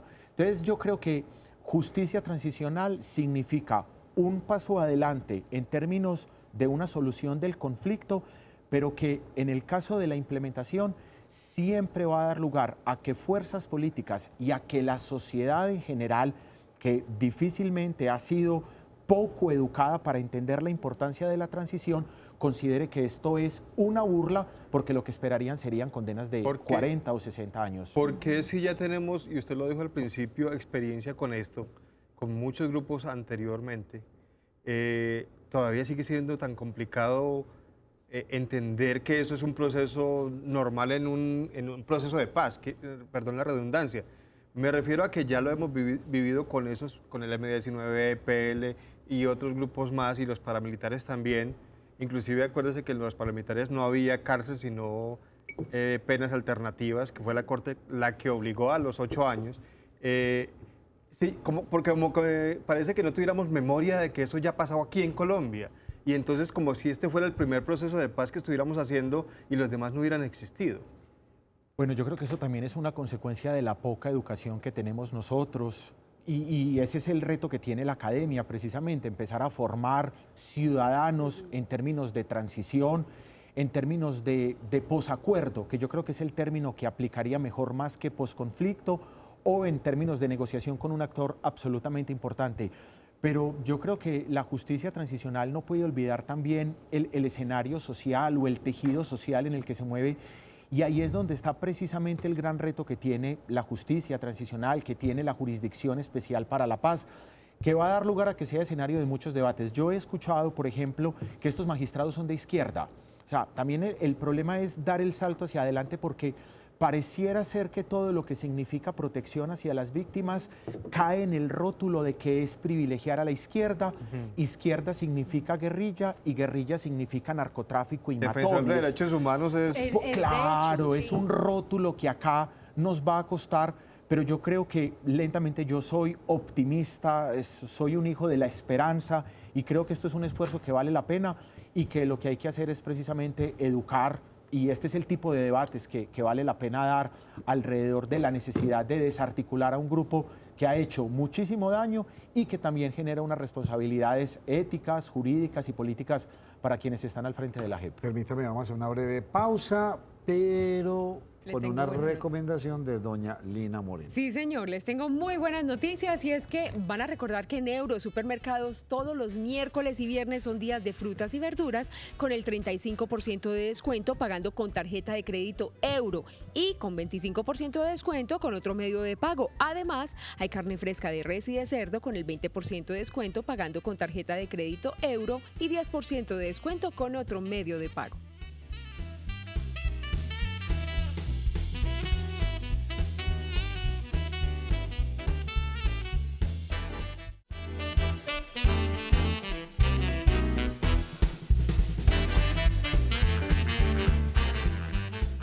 Esperamos que nuestro invitado de hoy, como a nosotros nos ha parecido, le sea de su agrado. Queremos entender esto de una manera sencilla, no es de la manera ofensiva ni política, sino entender cómo lograr que esto salga adelante. Adicionalmente, muchos países lo han hecho y lo lograron, y están viviendo en un estado muy diferente. Solo el caso de Sudáfrica es para contarlo, el de Irlanda también. Lo lograron después de muchos, pero muchos años también de violencia. Bueno, ¿quién retoma las preguntas? Yo quisiera hablar del tema de los militares, que digamos que eso es lo que tiene ahorita enredado el tema. Mire, el Centro Democrático se tomó como la vocería de los militares, a pesar del que el general Mejía dijo que estaba de acuerdo con la reglamentación, y están pegados en que no podría ir la gente de la fuerza pública a ir a comparecer entre la JEP, o al menos suspender eso mientras tanto, mientras el nuevo gobierno, pero les hacen una advertencia de que si no pasa esto podría aparecer inmediatamente la Corte Penal Internacional, es decir, en vez de hacerle un favor, estarían complicando la cosa. ¿Podría la Corte Penal Internacional venir a juzgar a estos militares involucrados en el conflicto? Yo creo que ese es uno de los temas más sensibles que hay en este escenario, digamos, teniendo como referencia una norma internacional que es el Estatuto de Roma, el que habla, por ejemplo, de los crímenes atroces, los delitos de lesa humanidad, que tiene lugar después de la Segunda Guerra Mundial, en el que se señala que hay una serie de delitos que bajo ninguna circunstancia pueden ser susceptibles de amnistía o de indulto. Y precisamente tiene que ver con el escenario de sanción frente a los beligerantes, a quienes se les reconoce un estatus político para poder negociar, y a los miembros de la fuerza pública. Yo creo que a lo largo de los 3, 4 años que tiene lugar en Cuba el proceso de negociación, viene algo bien importante dentro de la comprensión del conflicto armado en Colombia, y es que a nosotros históricamente nos formaron para creer que el conflicto era una relación entre buenos y malos, que los buenos somos los ciudadanos del común más el gobierno y que los malos son los guerrilleros alzados en armas con fusiles que secuestran y matan. En una perspectiva histórica y en una perspectiva crítica, el final del proceso de negociación dio lugar también para que se repartieran responsabilidades. Y en esa medida hemos podido entender que la guerrilla, si bien es causa de múltiples actos atroces, es causa de múltiples actos que presionan precisamente para poder llegar a establecer una política de negociación, también es resultado de una serie de desequilibrios institucionales, de una mala distribución de recursos, de un problema de tierra, de un asunto de inequidad, digamos, como en su perspectiva filosófica de los orígenes del conflicto, que permite también responsabilizar al Estado. Entonces yo creo que aquí el proceso de negociación nos va mostrando, y para eso hay varios académicos que están haciendo el registro de la historia del conflicto en Colombia, donde la responsabilidad es compartida. Hay unas desigualdades, hay unas tensiones político-económicas y hay también una intervención de la fuerza pública que en muchos casos no ha podido ser justificada, y eso es lo que daría lugar a que Naciones Unidas o Jurisdicción Especial para la Paz tenga competencia para sancionar. Entendería uno, y qué pena, Jazz, que es necesaria la Justicia Especial para la Paz, pero ya nada menos ahora nos hablaba de 18 magistrados más otras salas. Un invitado pasado nos hablaba que con suplentes son 45 magistrados. No son demasiados si tenemos en cuenta que la Corte Constitucional tiene 13, la Corte Suprema tiene 13, la Corte Constitucional 9, el Consejo Nacional Electoral 9, y el más grande, que es el Consejo de Estado, tiene 31, tener acá casi 50 magistrados. O sea, casi que igual número que en todas las otras cortes. Bueno, yo creo que es por la magnitud del caso y también porque habría otro escenario bien importante, y es que las jurisdicciones ordinarias, la jurisdicción constitucional, la de lo contencioso administrativo, la jurisdicción constitucional, digamos que tienen problemas para resolver a lo largo del tiempo. Las decisiones de protección de derechos fundamentales o lo que puede ser competencia del Consejo de Estado es un asunto que puede durar los próximos 150 años. La Jurisdicción Especial para la Paz tiene una deuda muy importante en términos históricos, y es que tiene que resolver pronto, tiene que judicializar pronto, tiene que atender los reclamos de las víctimas. Y le voy a poner un caso concreto. Pero se supone concreto, que dura ¿cuánto? ¿10 años, no es? Entre estaría 10 y 15 pensado. años, sí, no puede entonces, superar lapso de los 20. es como el caso, digamos que por la inmediatez con la que debe administrar justicia, por la presión social que hay y digamos por efectos prácticos de implementación del acuerdo de quienes pasan, digamos, a rendir cuentas. Y también es un elemento bien importante que yo creo que es el avance que tiene esta justicia transicional, y es la incorporación de las víctimas. En términos históricos, la justicia transicional la han negociado dos grandes grupos, quienes se alzan en armas y el gobierno de Los turno. bandos. El gran aporte que tiene el caso colombiano, que es objeto de estudio en muchos casos, es que precisamente ha dado lugar, como consecuencia de las demandas de la teoría de la justicia transicional, a las víctimas, que las víctimas tengan voz, que las víctimas sean escuchadas. Varias veces fueron a La Habana, a que las víctimas puedan tener circunscripciones, que fue uno de los asuntos importantes ahora para la composición del próximo Congreso. Y habría otro elemento importante, porque yo creo que en el sentir de las víctimas el caso no pasa únicamente por judicialización. Creo que la judicialización obedece más escenarios políticos en términos del Congreso o de partidos políticos. Yo creo que las víctimas quieren escuchar a los victimarios, las víctimas están pidiendo perdón, y yo creo que aquí hay un caso importante donde no es solo asuntos de reparación económica, sino qué habían hecho, el asunto de la verdad. Creo que la reparación no es solo económica, sino también simbólica, y la JEP me parece que es un canal que está pensado en esa línea. Pero lo sigo pensando, 50 son demasiados. Una Sí, pero es que cantidad muy grande. imagínate tratar un conflicto de 60 años, o sea, para empezar a mirar la reparación en cuanto a la verdad y a esa justicia que quieren escuchar las víctimas. Si fueran menos, Pero ¿cuántos para años? todas las otras problemáticas que hay en nuestro país hay 60. Sí, pero es que imagínese, 62. o sea, Para son todo en el específicos para tiempo. tratar en un Siguen tiempo siendo récord muchos. una cantidad de Casi sanciones el que no se han dado. 50%. El 45%. Pero eso es lo más importante, Bueno, profesor. realmente la cantidad... yo ¿El no tema creo del que sea. número? No pasa por lo más importante. Yo creo que, bueno, quizás sería la financiación de la Jurisdicción Especial para la Paz. Creo que hay otro asunto bien importante y es que la Administración de Justicia en Colombia padece un letargo administrativo que tiene que ver un asunto de financiación, un asunto de administración de recursos, de satisfacción.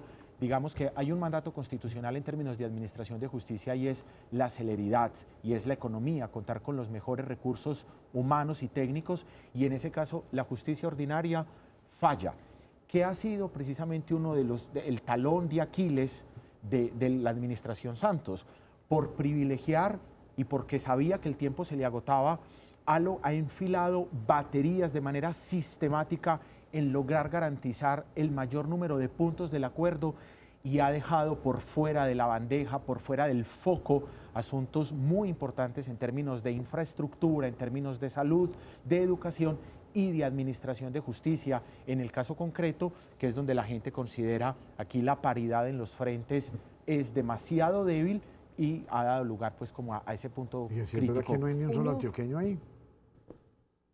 Sí, no sé. Dice aquí uno de nuestros televidentes, no hay ningún Pues antioqueño. ya lo voy a ¿no? verificar. Uno de los sinsabores que manifiestan algunas personas es que si no se ha reglamentado la JEP como tal, ¿cómo es posible que se hayan presentado ya casos de mal manejo de dineros, que se haya manifestado frente al caso Santrich dando, digamos, como una resolución de lo que se debió o no se debía hacer, si no hay un manual como tal que se haya aprobado para que entre en funcionamiento con unos parámetros específicos? Esa es precisamente una de las presiones que hay en este momento en el Senado.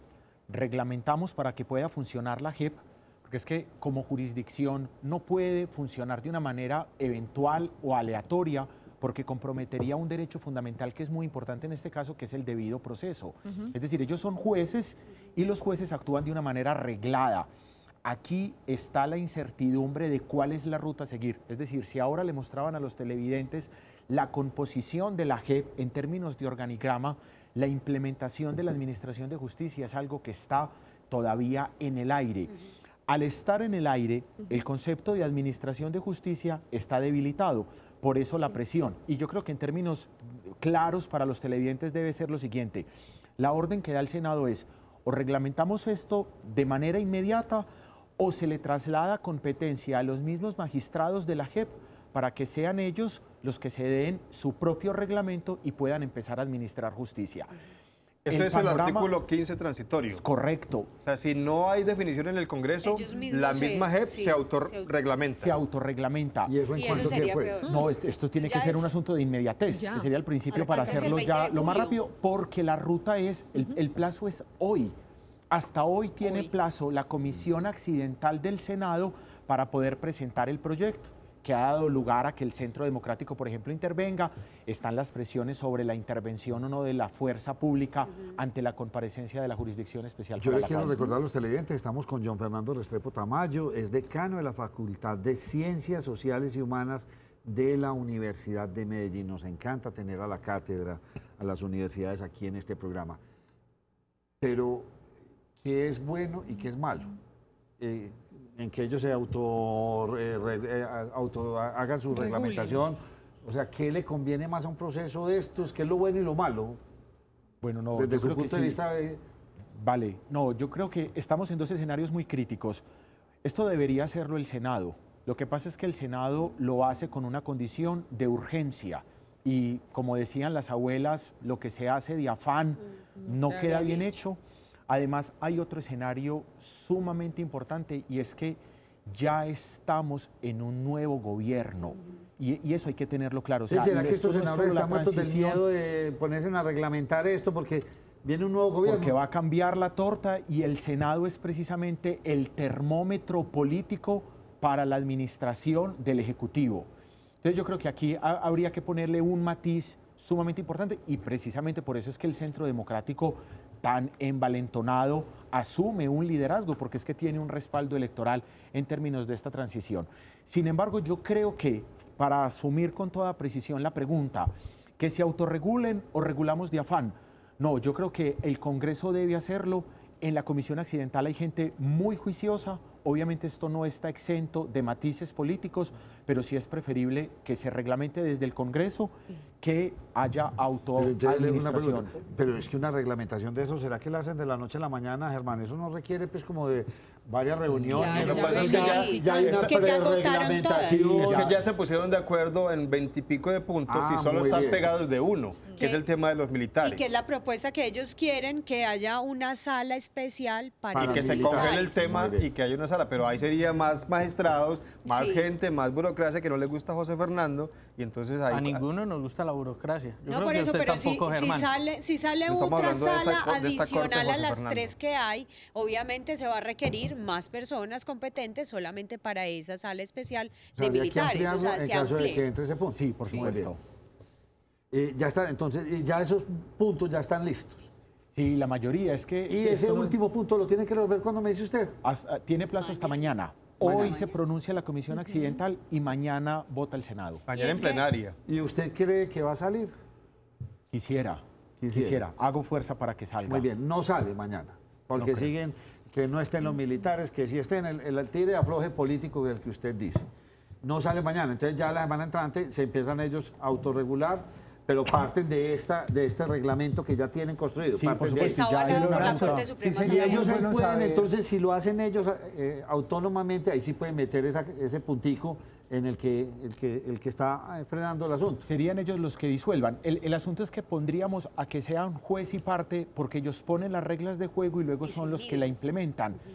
Eso daría lugar a demasiado ruido. Es decir, si ya negociar con las FARC genera un ruido político, si ya en términos electorales hemos tenido muy claro cómo está inclinada la balanza, no ponerle claridad a estos puntos que implican administración de justicia y que implican respuesta a las víctimas, que es lo que ha dado lugar a defender el proceso, quedaría cojeando. Santrich, a todas estas aquí, José Guillermo Henao me dice, necesitan reglamentación inmediata para absolver a Santrich y no extraditarlo. ¿Puede influenciar en todo esto? Sí, por supuesto. Y también habría que decir otra cosa. Las primeras decisiones de la Jurisdicción Especial para la Paz están puestas, digamos, sobre la picota pública. Si usted protege, va a creer que está ideologizada la Jurisdicción Especial para la Paz. Ellos lo tienen que saber, los magistrados que están al frente de esto, y de hecho también es importante, por ejemplo, Yesid Reyes, el que era ministro de Justicia, que ha acompañado el proceso, se hizo a un lado y dice: acompaño esto desde la academia y desde el litigio, veo muy poca voluntad política para sacar adelante el proceso, me bajo del barco. Este tipo de salidas debilitan los retos que tiene la gente. Lo que sí es cierto es que es mucho tiempo, de 10 a 15 años, por Dios. Mucho rato. Esperemos que esto evolucione. Pretender que no sé cuántas personas fueron, 5, 6 mil, 7 mil personas involucrados, los que estén acogidos, ¿cuántos están acogidos? No está la cifra todavía por definir. Pero Nacho, mire, hay que tener en cuenta una cosa, ya que usted habla de ese proceso tan largo. Duber, o yo no sé si fue Liliana, creo que fue Duber, ayer dábamos una noticia de 180 y pico desmovilizados, en su mayoría de las autodefensas. 87 desmovilizados que están apenas terminando ese proceso de reinserción, de reintegración. ¿Cuánto hace lo de los paramilitares? Y ellos están graduándose, certificándose ahora en esos emprendimientos y proyectos productivos, y ya oficialmente, digamos, que están reintegrados a la sociedad. Proceso largo, eso no es de un día para otro. Usted desde la academia, ¿cómo analizaría esto? Porque muchos dicen, no, es que el nuevo gobierno le va a meter tranca a esto. Aquí hay un invitado nuestro que pone mucha candela, dice, los va a pulverizar, va a acabar esto. Ustedes desde la academia piensan que, sobre todo el nuevo mandatario, que es una persona joven, que piensa uno que ya está como en otras instancias, ¿será que esto políticamente sería algo para hacer?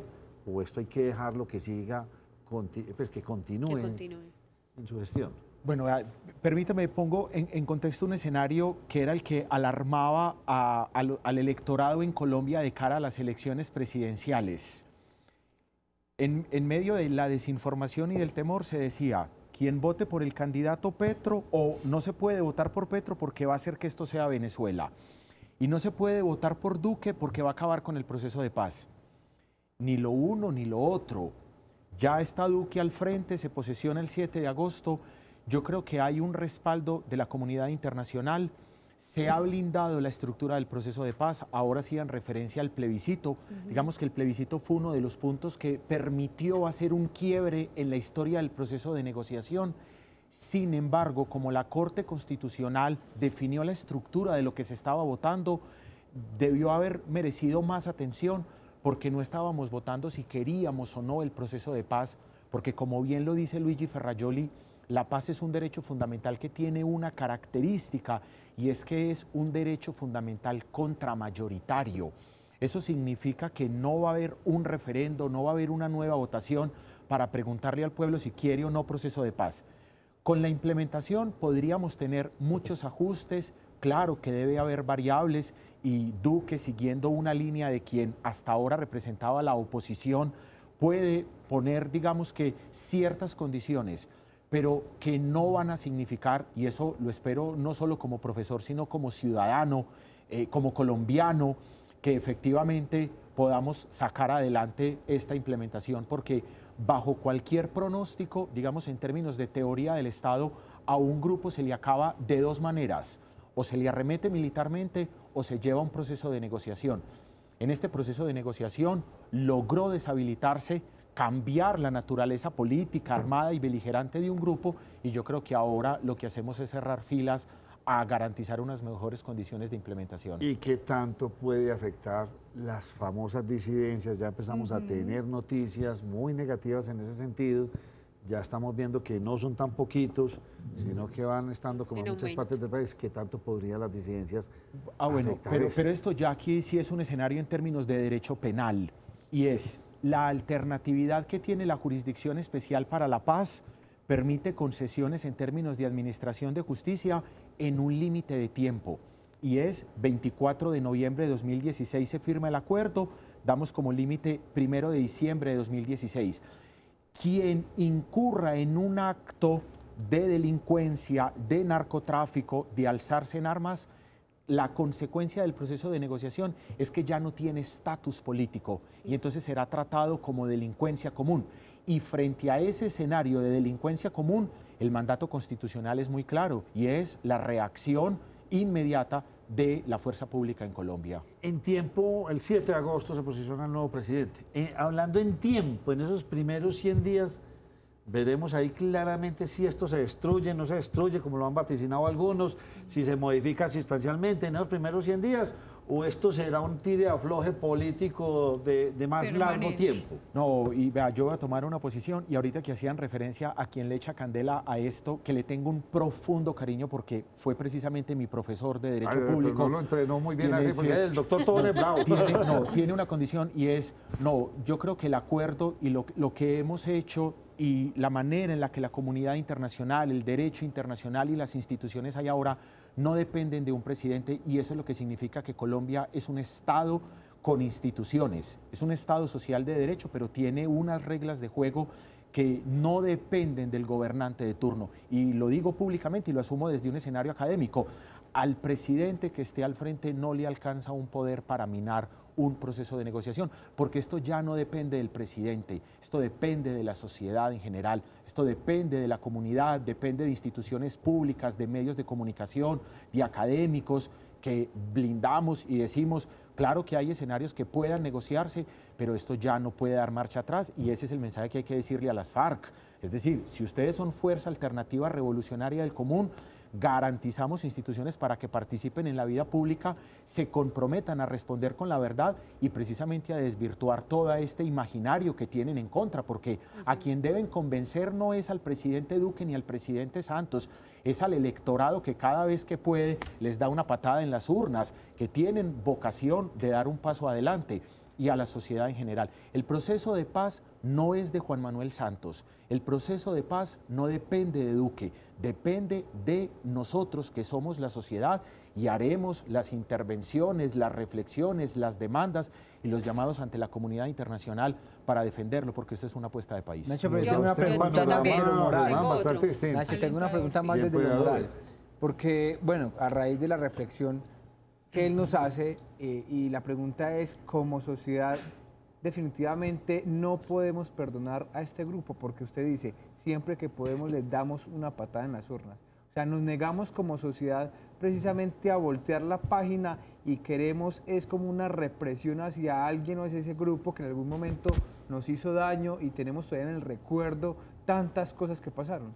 Sí, por supuesto, y esa es una consecuencia de la sociedad y es una consecuencia de la educación que tenemos, pero yo también creo que ahorita que hablamos de las víctimas hay un asunto bien importante para señalar. Precisamente, si miramos el mapa de las votaciones en el plebiscito del 2 de octubre de 2016, la gente que votó por el sí fue precisamente la gente de poblaciones donde la violencia ha tocado de una manera muy contundente. Yo creo que podríamos decir que en Colombia todos hemos sido víctimas del conflicto, pero hemos sido víctimas en un término simbólico porque no nos ha tocado llevar el féretro de nuestro papá que murió secuestrado, ni un familiar de quien estaban pidiendo una vacuna y después lo devolvieron en bolsas, ni muchos tenemos fincas para que se nos lleven las vacas.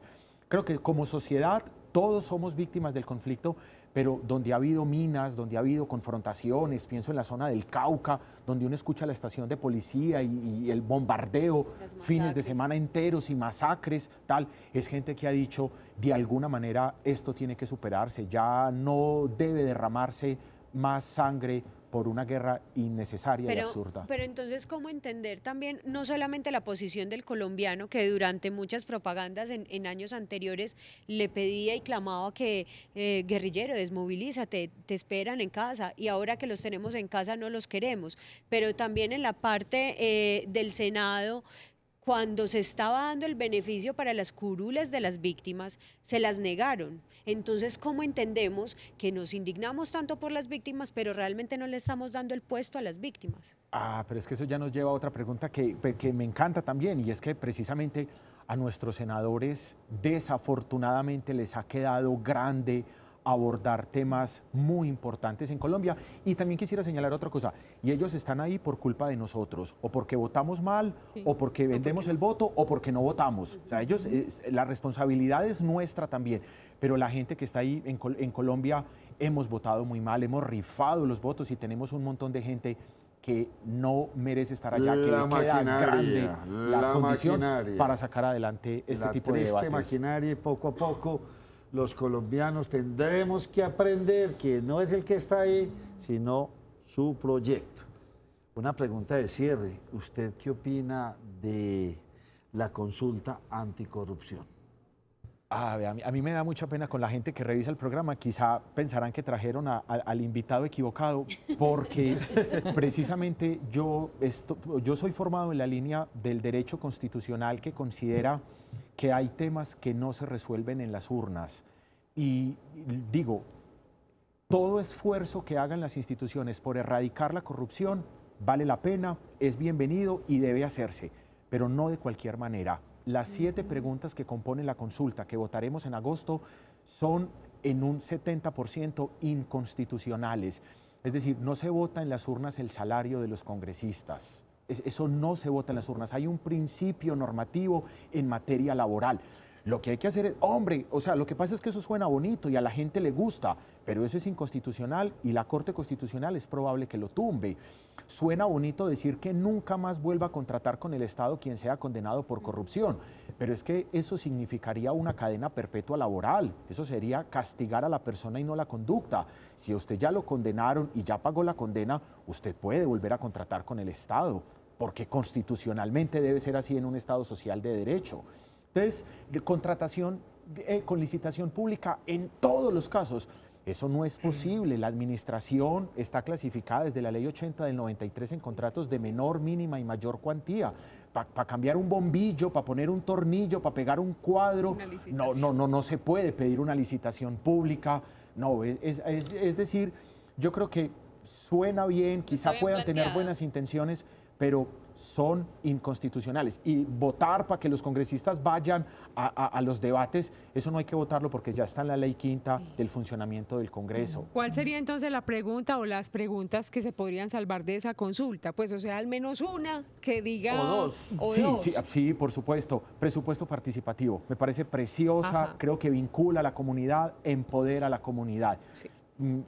se salva esa y por lo tanto sería innecesario porque sería un mandato de la política pública de cualquier gobernante. Vean, Nacho, segundo invitado, bien distintos, que dicen exactamente lo mismo frente al tema. Pero entonces a mí lo que me cuestiona, yo he sido una bandera y seguiré siendo una bandera y empoderada por lo de la consulta, porque digo que es, digamos que la primera opción que tenemos nosotros como ciudadanos de ir y manifestar nuestro voto. Pero esa manifestación social no es solamente la consulta popular, sino también un referendo, lo de la tutela. O sea, si no se le da realmente validez a la opinión que da el pueblo colombiano, pues entonces ¿para qué están los mecanismos? Si la Corte Suprema va a decir no lo avalo o no lo apruebo, o los senadores tampoco, pues entonces te dicen prácticamente hágale, yo le doy contentillo, póngase bien contento, bien animado, pero igual usted me importa muy poquito. Bueno, en este caso no sería la Corte Suprema, sino la Corte Constitucional, que es la encargada de garantizar varios principios importantes, y es que no todos los temas van a las urnas. Por eso cuando la Corte se pronunció sobre la constitucionalidad del plebiscito, la Corte puso una figura muy importante que a mí me hacía pensar, estamos creyendo que vamos a votar una cosa distinta. La Corte Constitucional dijo, votamos el plebiscito del proceso de paz, pero lo que vamos a votar es, como es un plebiscito que significa un mecanismo de participación liderado por el Ejecutivo, la consecuencia de la consulta afecta y vincula exclusivamente al Ejecutivo. Por lo tanto, no podría implementarse por medio de decretos reglamentarios el acuerdo general del proceso de paz, porque precisamente no se le puede permitir a la gente que vote el proceso de paz, porque si lo deja votar es probable que la gente diga que no. No se vota, por ejemplo, una consulta antitaurina, no se vota una cadena perpetua para un agresor sexual, no hay, o sea, no podemos ir a las urnas en el escenario del sistema constitucional nuestro, y por eso la Corte Constitucional tiene que ponerle freno de mano para que por medio de un populismo, por medio de un impulso ciudadano que puede tener muy buenas intenciones y que puede dinamizar lo que, de conformidad con el artículo 103 de la Constitución, representa la democracia participativa, los derechos fundamentales deben protegerse de cara a avalanchas electorales. O sea que en este caso no sirve, o de todas maneras no estaría bien visto, quien salga a decir es que el que no vaya a votar la consulta anticorrupción es porque está de acuerdo con la corrupción. Por supuesto, no, es porque está de acuerdo con algunos principios constitucionales. Exactamente. Eso es lo que quiero decir. Lo que pasa es que es muy difícil que se entienda, pero hay que hacerlo, y por eso me gusta la introducción que le hacen a la pregunta, desde la academia. Sí, desde ahí hablo. Yo tengo otra pregunta, y qué pena, porque es que he escuchado, e incluso me han llegado en varias partes por WhatsApp, que dice que cada voto de la consulta se le va a pagar a Claudia López. O sea, se le reembolsa como si fuera la elección. Consulta. ¿Eso es cierto? No, eso no es cierto. Y además desnaturalizaría, por supuesto. Sino que es que para que la gente no haga campaña con cosas falsas. No, es que no es ella solamente. Por supuesto. Es una consulta de iniciativa que obviamente pone sobre la mesa temas muy importantes, pero no vea. Y no se le paga a nadie. No, y no se puede pagar. Ya tenemos suficiente con permitir que se mercantilice a los promotores del voto en blanco. O sea, yo creo que ya se nos pasó esa. Otra más, no. Pregunta despedida. Adelante. Digamos que sí, porque es que todos los colombianos tienen ese sentir. Esta corrupción, todo esto hay que acabar. Pues sí, el 99.9% de la población tiene sentir. Digamos que gana. ¿Qué pasa de ahí para adelante? En el hipotético caso de que la Corte deje que eso pase, que creería que no pase. Porque es que falta el pronunciamiento de la Corte Constitucional. Muy bien. Pero digamos que la Corte dijo, listo, hágala pues, vayan tranquilitos. Y ganó. ¿Hay qué? Ahí entonces empieza todo un proceso que se puede demorar 2, 3, 4 años que eso pase. No. La Ley Estatutaria de Mecanismos de Participación Ciudadana establece las condiciones de implementación que deben ser en un plazo no superior a 6 meses para que esto empiece a funcionar. Pero no es usted el primero que me lo dice. De la otra persona que no aquí también nos dijo, es implementar sobre lo implementado. Sí, pero entonces, ¿por qué no funciona? Pero es que eso es lo que a mí me indigna. Diga que no y satanicen la Corte. Claro. Pero no se satanizaría. La Corte cumpliría su función. Antes, al contrario, donde la Corte permita que se vaya eso adelante, estaría incumpliendo y demandaríamos por prevaricato a los magistrados de la Corte Constitucional. Pero entonces ahí la pregunta es, ¿cómo es posible que si esto se sabe que tiene este contexto y este trasfondo, ¿cómo es posible que los que están promoviendo esta consulta anticorrupción, digamos, entre comillas, no lo saben o sí lo saben y es populismo nomás? No, pues, vea, y Todo el mundo quiere bueno. quedar como puro, Como el héroe. No, Sí, por de supuesto, también. porque es que están hablando Doble desde un moral. escenario político, porque es que esto da votos. Yo le digo a mis estudiantes, si usted que estudia ciencia política con nosotros va a asesorar a un funcionario y ve que va mal en las urnas, proponga una cadena perpetua para violadores y eso se le dispara, así sea inconstitucional. Qué O sea, tristeza. esto es un mensaje que da votos. Sí. Por eso es la distancia que hay entre la política y el derecho.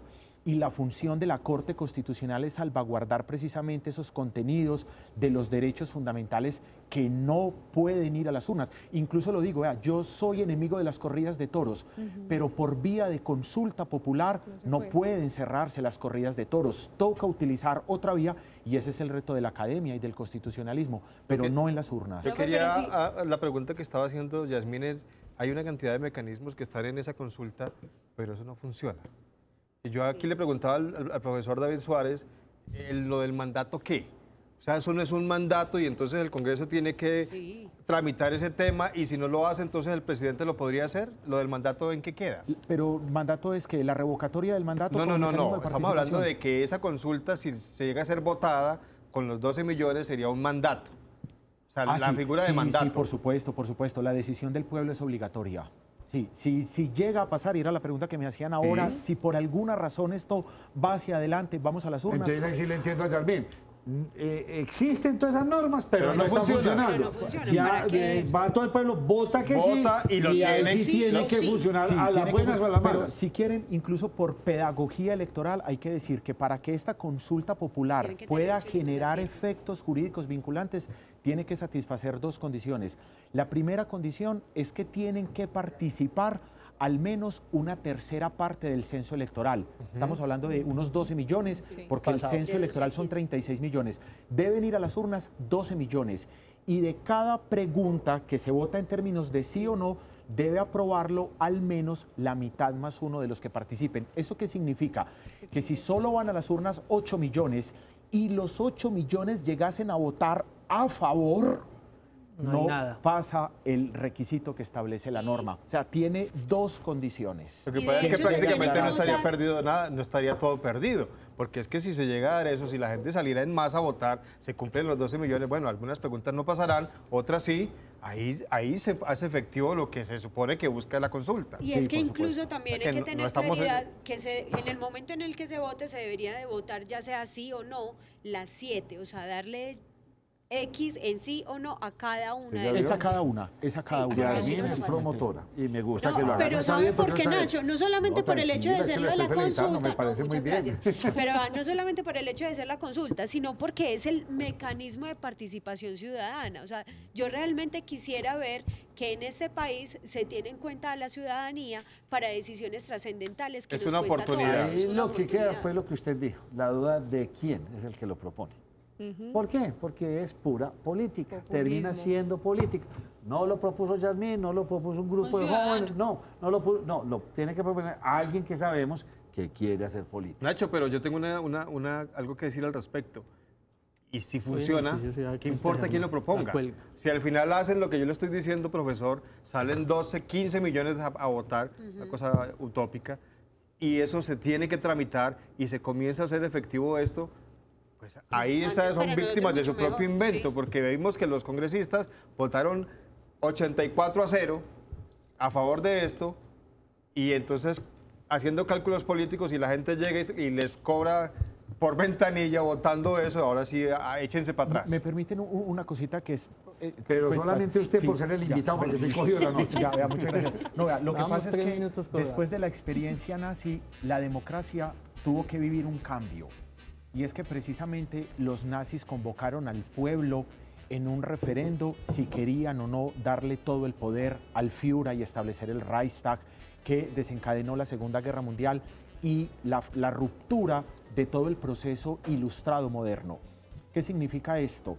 Que las democracias después de la Segunda Guerra Mundial se llaman democracias corregidas y la función de los tribunales constitucionales es evitar que no todo vaya a las urnas. O sea que una cosa sería la democracia en términos mayoritarios, es buena, pero no tanto. brusonianos, pero eso es, buena pero no tanto, porque la experiencia histórica nos ha demostrado que permitir que todo se democratice puede comprometer derechos fundamentales. Los salarios, el debido proceso, el derecho penal, las condiciones básicas del sistema constitucional están blindados en escenarios constitucionales. Decano John Fernando Restrepo, muchas gracias. Será invitado frecuente en esta mesa. Nos gustó mucho la forma en que usted se expresa y cómo logramos entender muchas cosas.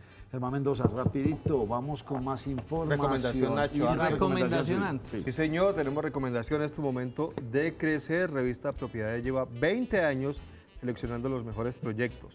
Búscala el primero de cada mes. Información en www.propiedades.com.co.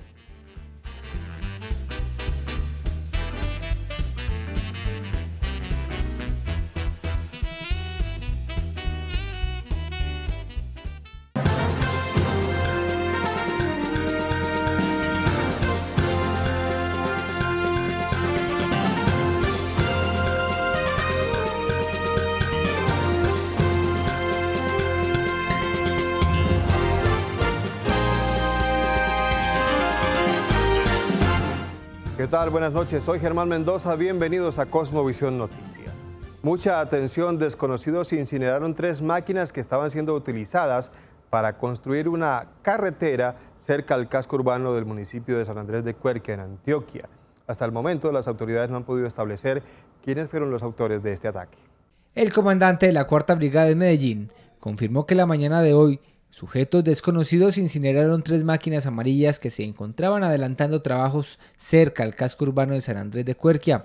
Según las autoridades, al lugar habrían llegado 5 individuos con armas largas, quienes intimidaron a los obreros y posteriormente a ello procedieron a quemar la maquinaria. Se tuvo la información por parte de una empresa contratista, donde informa que una de las vías que está abriendo cerca al casco urbano de San Andrés de Cuerquia, dirección al basurero, presentó un atentado por unos sujetos de un grupo que al momento estamos determinando de quién son y generando la incineración de maquinaria amarilla que estaba dando apertura a una vía.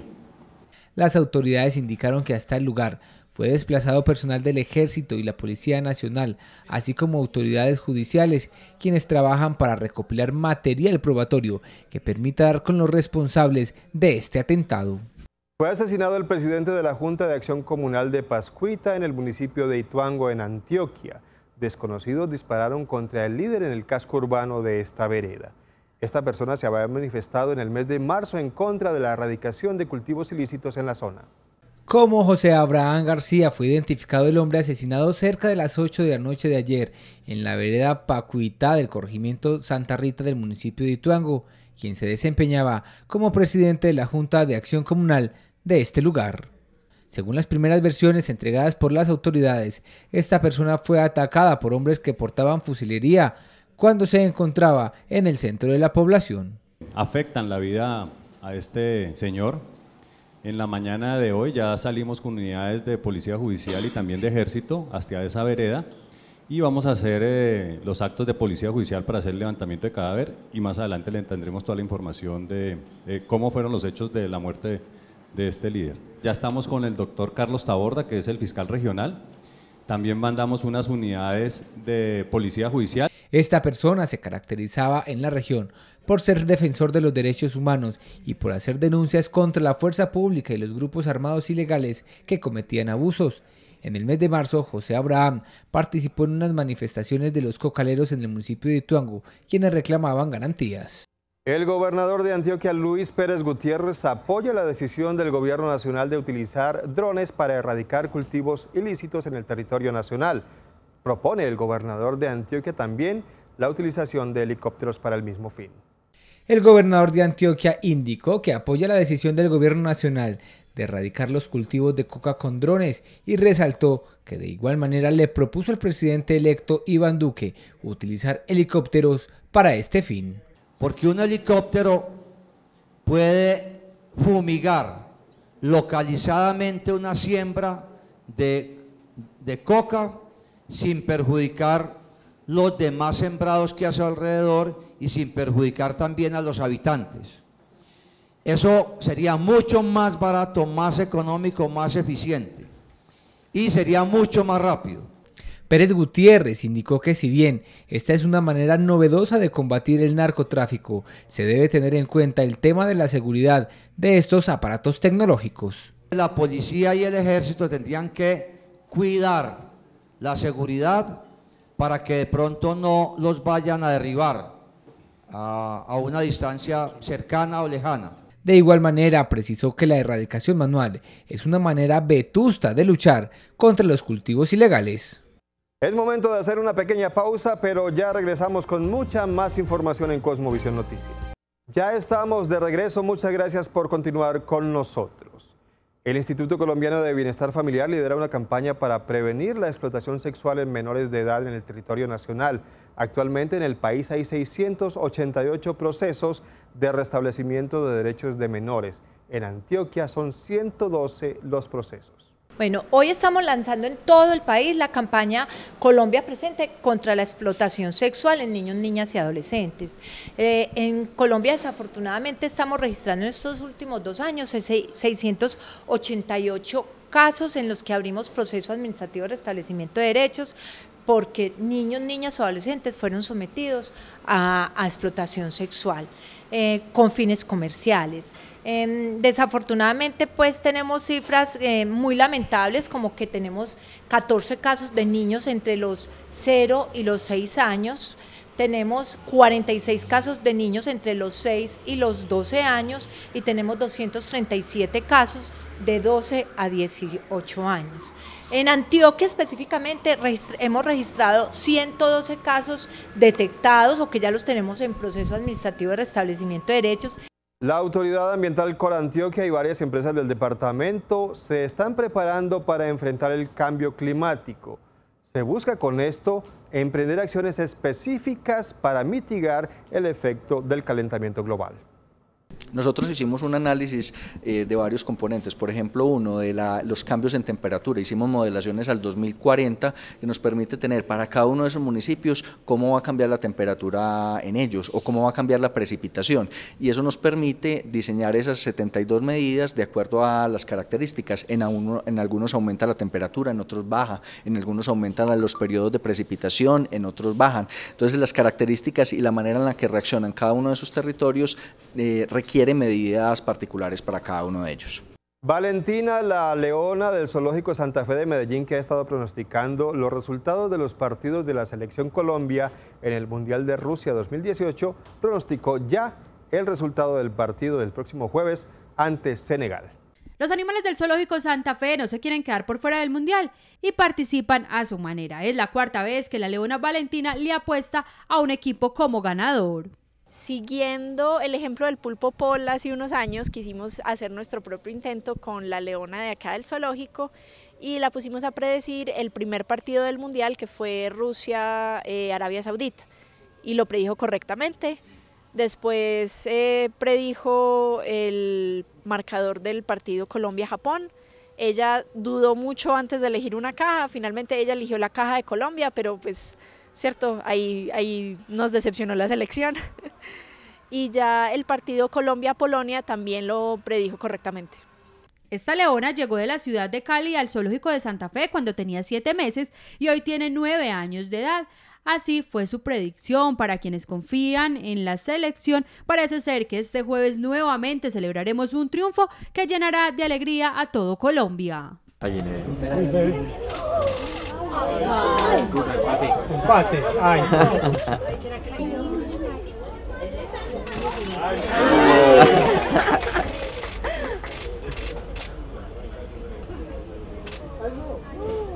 Ay.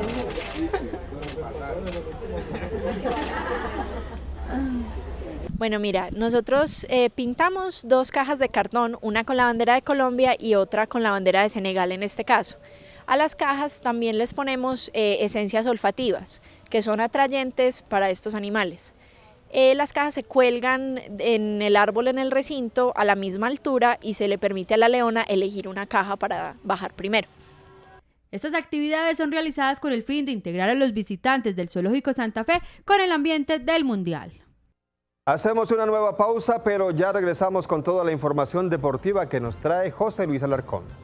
Bienvenidos a la información deportiva en Cosmovisión Noticias y empezamos hablando del Mundial de Rusia 2018. Se finalizó la competencia en el grupo C y tanto Dinamarca como Francia pactaron empate y clasificaron a la siguiente fase. Perú por fin ganó 2-0 a su similar de Australia. Después de muchos años volvió a ganar en una cita mundialista y el Tigre Gareca se despide con honores de esta competición. Muy tarde se acordó la selección peruana de hacer goles. En el último juego venció a Australia 2-0, pero ya estaba eliminado del Mundial anticipadamente. El combinado Inca, a pesar de la eliminación temprana, hizo una buena Copa del Mundo. Ante Dinamarca tuvo todo para obtener la victoria, pero la mala fortuna le jugó una mala pasada, desperdició penal y terminó perdiendo 1-0. Por otro lado, daneses y franceses terminaron en tablas el último duelo del grupo, situación que le dio el tiquete a la siguiente fase del torneo a los dos oncenos, Francia primero y Dinamarca segundo. Milagro rojo sobre la hora y con una excelente participación de Franco Armani, Argentina logró clasificar a los octavos de final del Mundial de Rusia 2018. Derrotó a Nigeria 2-1, mientras que Croacia hizo lo propio con el conjunto de Islandia. El equipo croata se clasificó como primero y se verá las caras ante el equipo de Dinamarca. Argentina tendrá su clásico ante el conjunto francés. La selección argentina clasificó agónicamente a la siguiente fase del torneo, donde por fin Messi volvió a liderar el ataque gaucho. Los ojos estaban puestos en el partido entre Nigeria y Argentina, con la expectativa de ver qué hacía el equipo de Sampaoli para salir de la crisis, donde la Pulga resurgió como el ave fénix y comenzó a marcar la senda de la victoria para la albiceleste. Pero no todo fue color de rosa. Los nigerianos desde el punto penal igualaron el partido, hasta los 86 de juego, donde Rojo le dio la victoria al conjunto suramericano. Y del Mundial de Rusia regresamos para contar algunos pequeños detalles del fútbol profesional colombiano porque ya se empieza a mover el mercado. Daniel Cataño ya es el nuevo jugador del campeón de Colombia, el Deportes Tolima, quien lo presentó en las últimas horas oficialmente dentro de sus filas. Independiente Medellín decidió prescindir de los servicios del talentoso volante de creación Daniel Cataño. Al no llegar a un acuerdo económico con el jugador, lo dejó libre para buscar equipo y el Deportes Tolima, ni corto ni perezoso, aprovechó semejante oportunidad. El bellanita de 26 años llegó al Poderoso para la temporada 2017, proveniente del Deportivo Pasto, pero la falta de continuidad con Juan José Peláez no le permitió demostrar su fútbol, el cual con Ismael Rescalvo tuvo más minutos en el terreno de juego y demostró cosas interesantes, pero no convenció a las directivas del equipo del pueblo, que decidió no hacer uso de la opción de compra. Cataño disputó 27 juegos y solo convirtió un gol. Ahora su futuro deportivo estará en Ibagué, luego que el Tolima anunciara la vinculación del volante como refuerzo del conjunto campeón del primer semestre en la Liga Colombiana. Y así llegamos al final de esta emisión de Cosmovisión Noticias. Gracias a todos ustedes por su compañía. Les deseamos una feliz noche.